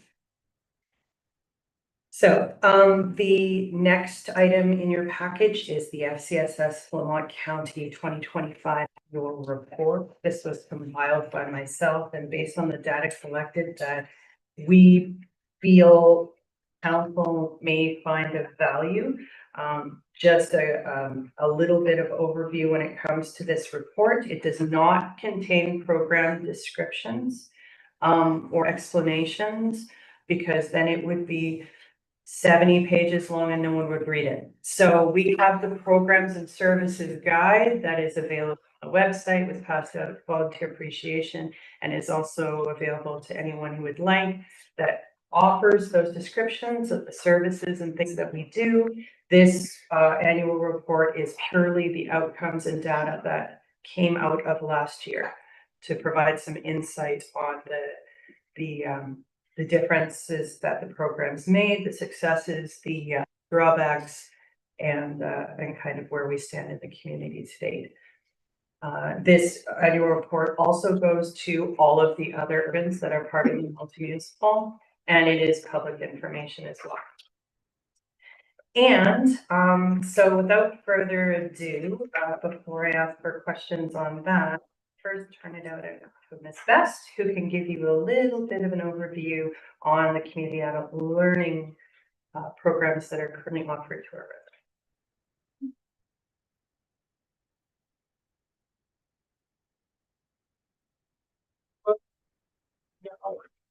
And what we do is promote and provide access to adult foundational learning opportunities through non-credit courses. So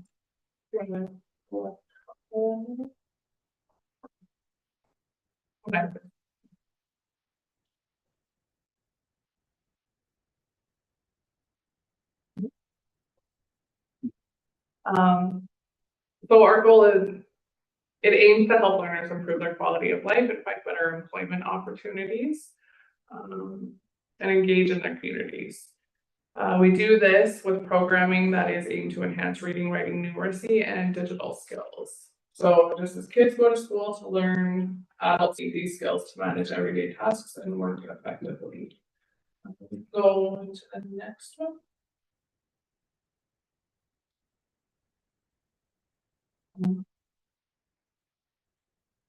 Yeah, so first time adults these skills may come later in life, and our programs are about making sure everyone has the skills they need to participate in society and manage their daily lives.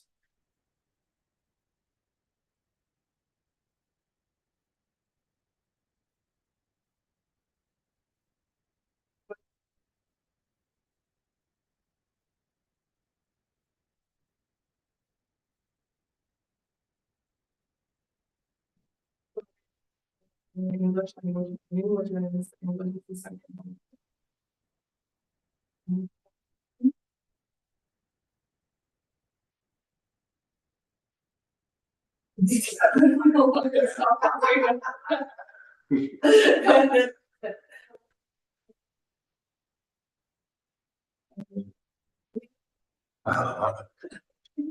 There's a course that you guys offer here, shows out to you,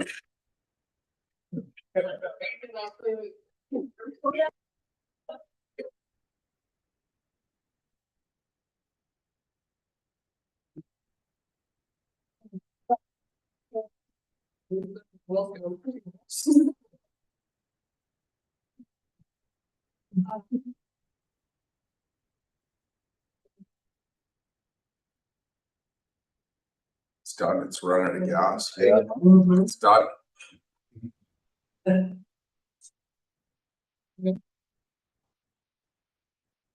Our adult literacy programming, so that includes our My Journey UMI, and that helps us find like skills and abilities that they already have and enhance on those, and then build their confidence with them as well.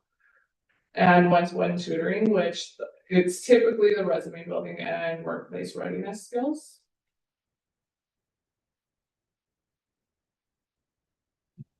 Go ahead now.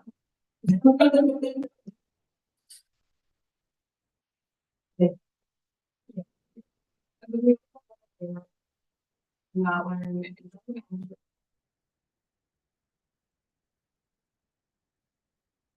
it does allow us to run a program where we are able to monitor and see how people are through the course with reading and writing, and if there's any lacks, there we're able to refer them to our other programs. So that's been quite beneficial over the years. And our Think and Thinkin' program is reframing native thoughts, and then migrating into the workplace, which also builds on the resumes and workplace readiness. So that's just an overview of the things that our department currently offers. We do have two advisory boards that, of course, council appoints members to, as well as members at large. So the FCSS advisory board is made up of council members from each municipality. Councillor Waiters is our representative from Lamont County, as well as additional members at large that are community members. Their job is to advise us, to monitor the programs and services that are being offered, advise us of each of the community's needs and priorities to make sure that we're aligning our resources and being most efficient when we place them. And then Cheryl has the community outlook learning counselor. I believe Councillor Drutsky is the representative from council, and his job is somewhat similar under the mandate of Alberta Ed.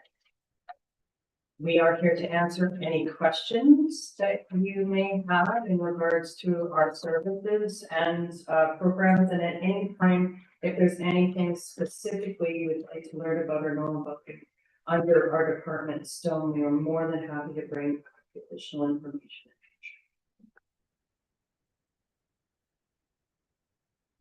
Much for your presentation.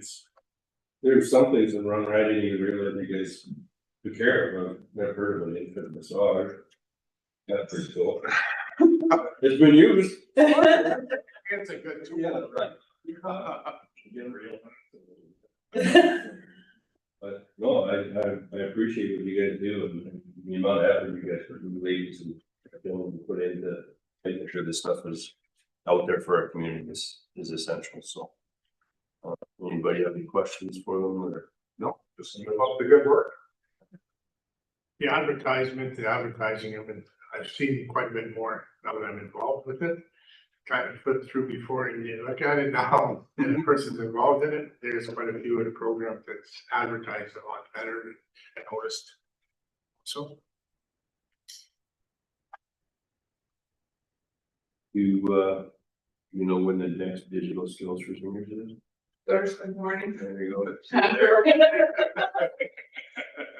Just a reminder to council too that next week is senior week. Yeah. So that means that there are 5 barbecues that are going on throughout the county. If you're able to come out and say hello and have a burger, that'd be excellent. Yeah. And that's all posted on the website, county community calendar that are aware of the news. You have the one in Lamont is on Thursday, right? Yeah, same day as ASB. Yeah, ASB barbecue open house. Yeah. Same day. Yeah, we're in the morning, they're in the afternoon. Yeah. Cool. So you wouldn't have to cook at all that day. You just- Yeah. So, all right, any questions for the lady? Good. Okay. I remember she said we were on a cook all day. Yeah. Who's ASB, right? Yeah. Oh, you may. Yeah. So, okay, can we have somebody accept their presentation as information, please? The Lamont County Committee of a Whole accept the CALC and FCSS Community Service meeting from May 26, 2026 as information. All right, all in favor? Yep. Yeah. Thank you. You like that?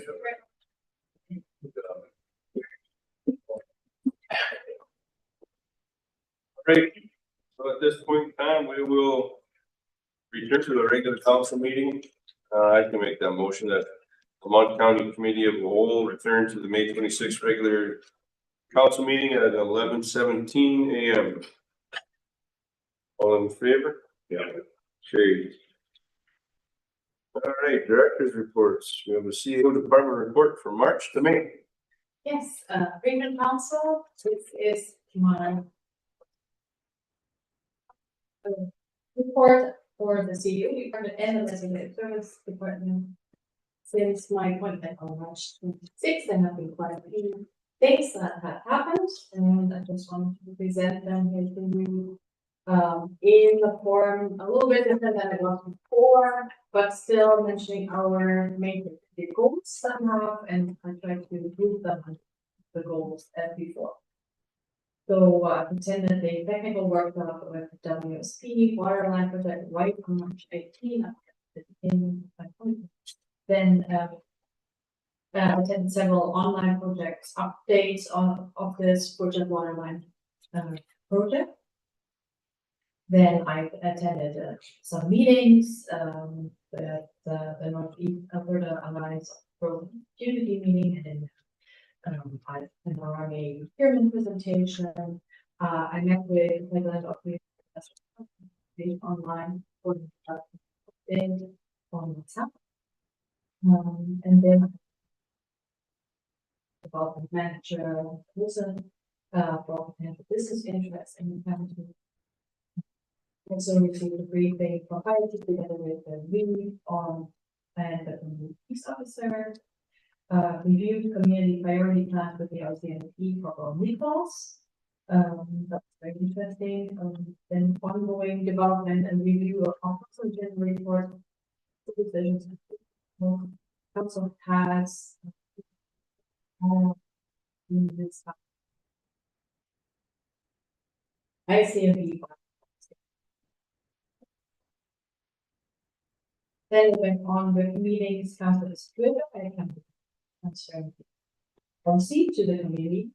That's very important to me. So I attended the AFP meetings, I think 8, and internal streetline meeting with ASP and Reef Deputy.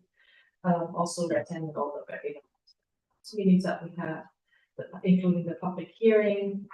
I published the councillors and Reef expenses on the website. I ongoing review policies that we're going through all together in council, prepare the public participation policy and management program.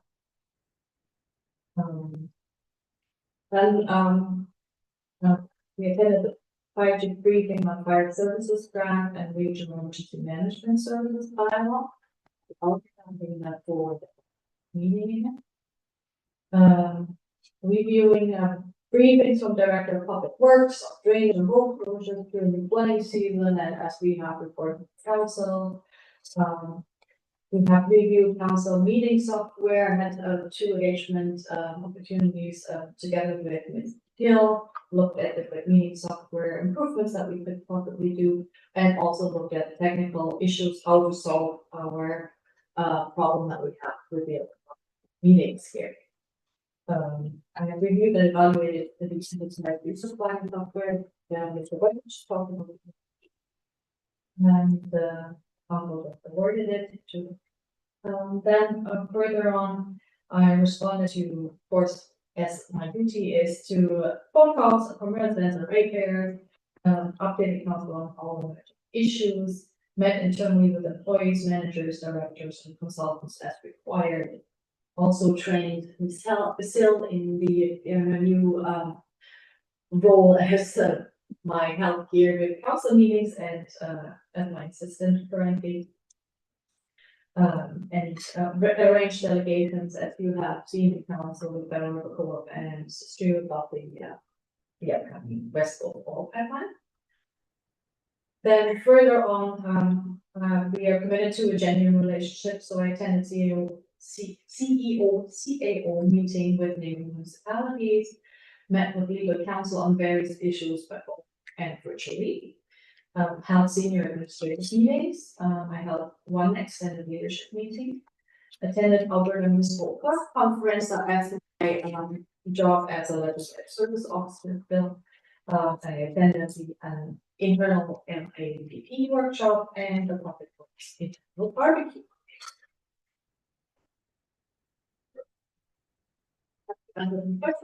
May have any. Good job stepping into the role for us, so we greatly appreciate it. Thank you very much for the opportunity. Yeah. Oh, for sure. Is there any questions, Mr. Gunwalt? No. Perfect. Think that's, yeah, thank you. Yeah, that's a good sign, there's no questions. Perfect, thank you very much for your presentation, or your. Right. Can we have somebody make a motion to accept this information, please? I move that Lamont County will accept the CAO Department report for March 16th to May 19th, 2026 as information. All right, all in favor? Yeah. Yeah. Carried. All right, committee reports. So we will start off. I'll start with this next time. I would start with Roy. Nothing, but it's gonna be busy here, we got dinner here coming up on Thursday and your AGM, June 4th, so there'll be lots of information. I went to the coffee talks and we got to pick up the coffee talks. Yeah, that's it. Okay, for myself, we attended the fireside chat with the MLAs and ministers in Fort Saskatchewan, along with the other three councilors here. There's some good discussion. A lot of it pertained to pipelining, a lot of it pertained to separation. So, I mean, they all know what's going on in our area. They know quite a bit what's going on with our economic development in our region. So they're trying to fast track as much stuff as they can. Then I had a coffee talk. I met with a bunch of my ratepayers in my division, and then other divisions came down too, which is okay. We just had a couple of discrepancies. A lot pertain to roads and the amount of flooding and the amount of infrastructure that we have this year, and just culverts, water, road management. I don't have any more until this week. I go on Friday to AIHA, and then there's a couple more here later on, but we'll be, we have interviews coming up. CAO position for the committee, but this week too, I have a conflict with AIHA and the Yellowhead Highway Association, so Mr. Naka is going to attend for me. So that's all that I have. I'll make a motion that the Lamont County Council accept Reeve and Wick's report on fireside chat and coffee talk as information. All in favor? Carried. I was busy last week. 2 meetings on the same day. Was my off-half meeting with the rural health, and that budget talks. They have a new logo that we have stuff there. We have information, discussion on visions for the future. The other discussion was missions for the future. Baskets for the new doctors and medical staff that come in. They present baskets. That was on the RHPAT meeting and stuff on there. Next was the CALC meeting we had the same day. We had the financial update from CALC. They are good to up to date with their financial standings. They have out called 211 help and stuff. And that there's a little brochure on what it's all about for education and stuff on there. They have a conference on June 9th. That's our council day. I can't attend it. And that they have further, there's a statement that was brought to the meeting, and they're doing more investigation in it. And what it is it's tradespeople that do not have their grade 12 education, but are trades, are going to be down. How they're looking into, they're saying that these people that don't have grade 12 education, and I got a call last night from one of the ladies on Calgary. She says, just mention it that they are looking into it for the future. That if you don't have grade 12, that you can't work at that trade. Is what they're saying, even though you're a tradesperson. That came out from a conference that one of the ladies from Cal was at, but they're looking into it further to see what it's all about. So as I said, I'll mention it and stuff on there, so. That covers that one. Last night, we had the Lamont Library Board meeting, got canceled an hour before the meeting. There's not enough people that were supposed to be on the board, were working and stuff. Josephsburg, I went to the open house of the industry presentation at there, what they were showing what the future is for Dow and Shell. They had some presentations also. Attended the Lakeland Tourism last week in St. Paul on there about shortage of housing is what it's called for the Iron Horse rail line, Iron Horse Trail and stuff. Coffee talk last Friday in Madera. Thanks for Councillor White backing me up there, and Darby also backing me up. And that we had about 11, 12 people come and go and stuff. Some interesting questions, a lot on taxes, roads, and speed of the traffic on roads and stuff, gravel roads and stuff, if it can be adjusted. And that about covers what I had.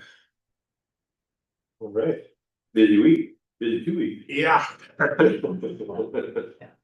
Lamont County Council accept Councillor Gerald Turowski's report on was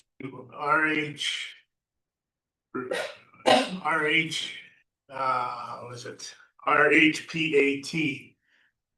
Meeting, Kel, Lakeland Tourism, Coffee Talk as information. All in favor? Carry. Okay, well, I guess I'm next. I did make it to your guys' coffee talk, so I got held up at another situation, but I would have loved to make it, and I'll try again next time. Other than that, we went to the MLA fireside chat, informational. There was a lot there that they were talking about development, what have you. Other than that, I have a busier week this week and next week, so that's about the extent of mine. So Lamont County Council accept Councillor John Huguenas's report on fireside chat as information.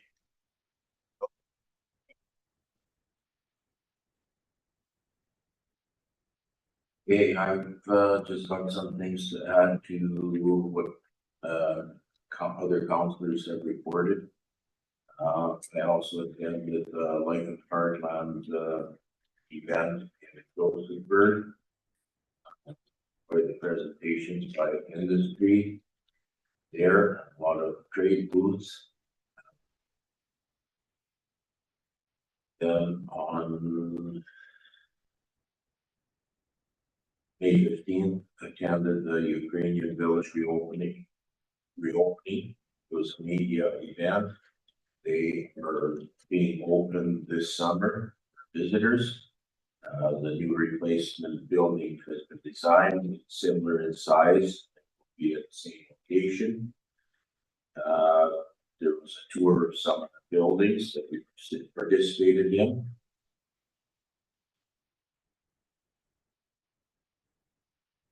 We, Sir Steve, Gavins were there along with me. May 21st, attended the travel Lakeland event in St. Paul. It was basically, we're not members. We did give, I think, $500 toward the event. It includes areas in the northeast region. I think it goes as far as Lamont, to the west, Highway 16, and it goes all the way north, past Bonneville. Cost us $1,200. They're just trying to advertise the area for tourism. So, and it was there along with us, Jane. Yeah. May 22nd, attended the MD Minister's Fireside Chat. It was there, Dave Williams. Where's the other, I don't know his name. Shane gets Gets it, yeah. But he was very well spoken, had a lot of information on everything, a lot of good ideas. And I was just surprised that we've never seen him at their pit session. Is that because does he have a portfolio? Yeah, he's MLA, so we get ministry from him. Yeah, so anyway, that was a very good presentation there, and that was put on by the Fort Saskatchewan Lamont County Chamber of Commerce. It's a very, very good turnout there. Very pleased with that event, sold out. So anyway, that's my information on the travel Lakeland event, Ukrainian Village reopening, MLA Minister's fireside chat, life in the heartland events. They had previously. So I'd like to move those reports of mine.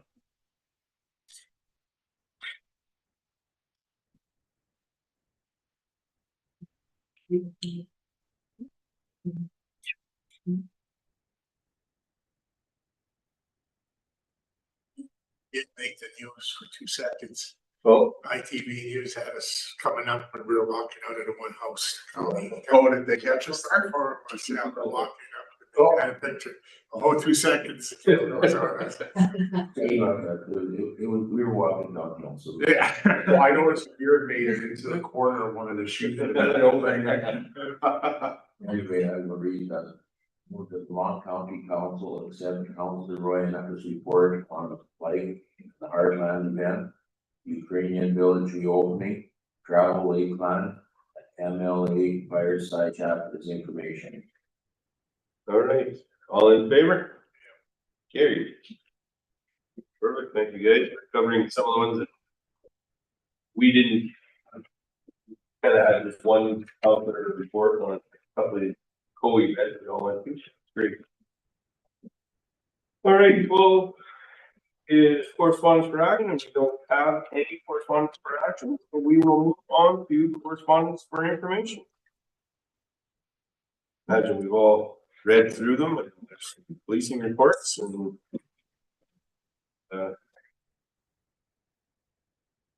have one that's coming up is the policing update. Yes, this is the police review commission reports from May this year.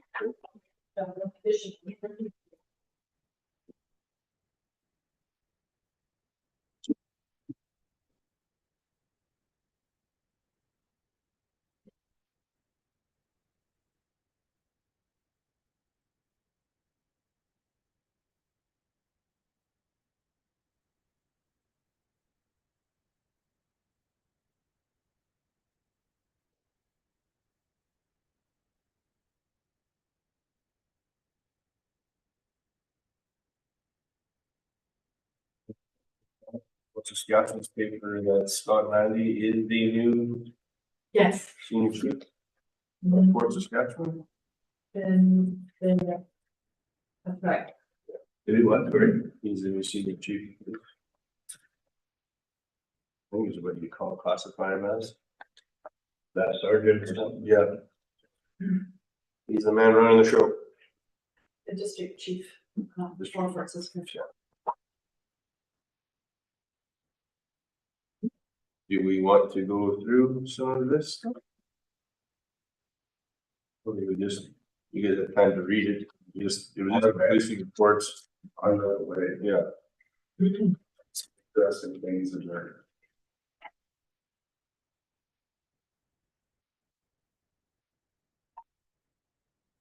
Pretty much just discusses some of the meat releases that they've had, some of the law enforcement, the amount of tickets and warnings, 65 tickets, 13 people are impaired.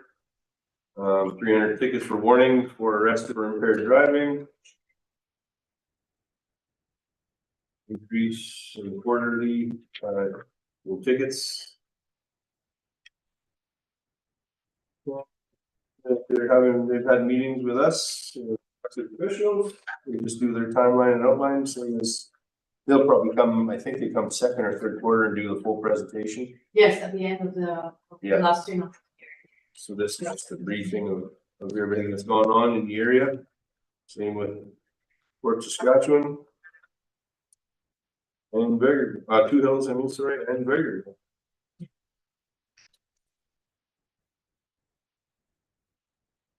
Just quarterly report.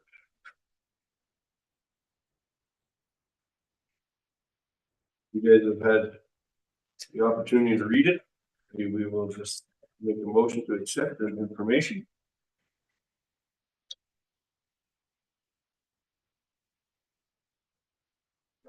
Mon County Council will accept all correspondence items, and information.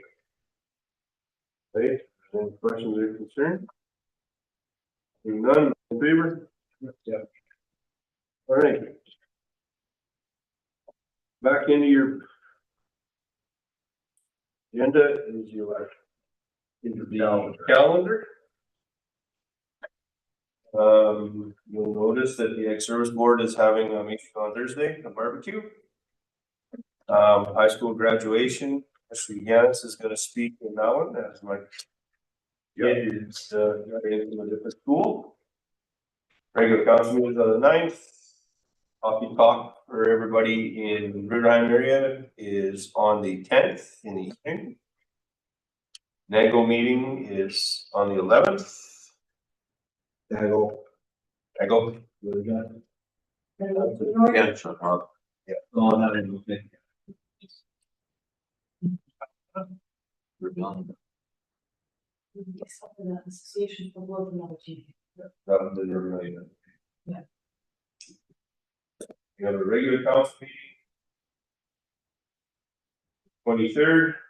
CAOs and CEOs will be meeting on Thursday in Chipman.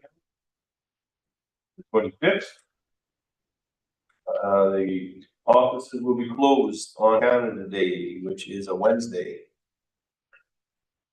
Other than that, if you guys have any extras, or I usually write my committee meetings independently, because those are the ones I. Third is the CAO interviews. Yeah. We have interview. What time's first one, eh? 9. And there's 5. Is there Canada Day, is there parades? Vote parade? Yeah. So there is, there are parades in the different municipalities. Yeah. We don't have any council. Not for county, but in the town of Lamont has one. Are we putting the vote in No, the? town of Lamont is when the rodeo is. Yeah. Oh, the latest. Oh, absolutely. July 1st, I don't think anybody in the county has a, or, the parade on July 1st. Yeah. July 12th is Lamont. Yeah, one That parade, makes sense. and I'm assuming we're gonna have a float in there, I'm assuming. Yeah. I can find out and email to you. I think we usually have it both together in North Canada. Yeah. One year we had our time to do. No? We ran out. Why? It would be the park. Yeah, I ran out before the way through the parade. It's all candy. So. Okay, if there's nothing, no additions, you want to accept the agenda or the calendar, sorry, as You information. can do that, Lamont County Council accept that. Lamont County Council accept the council calendar June 2026 as information. Any questions? Nope. All in favor? Yep. Okay. With that, we don't have any closed meeting. We don't have any closed meetings today. So I will adjourn the meeting at 11:41 a.m.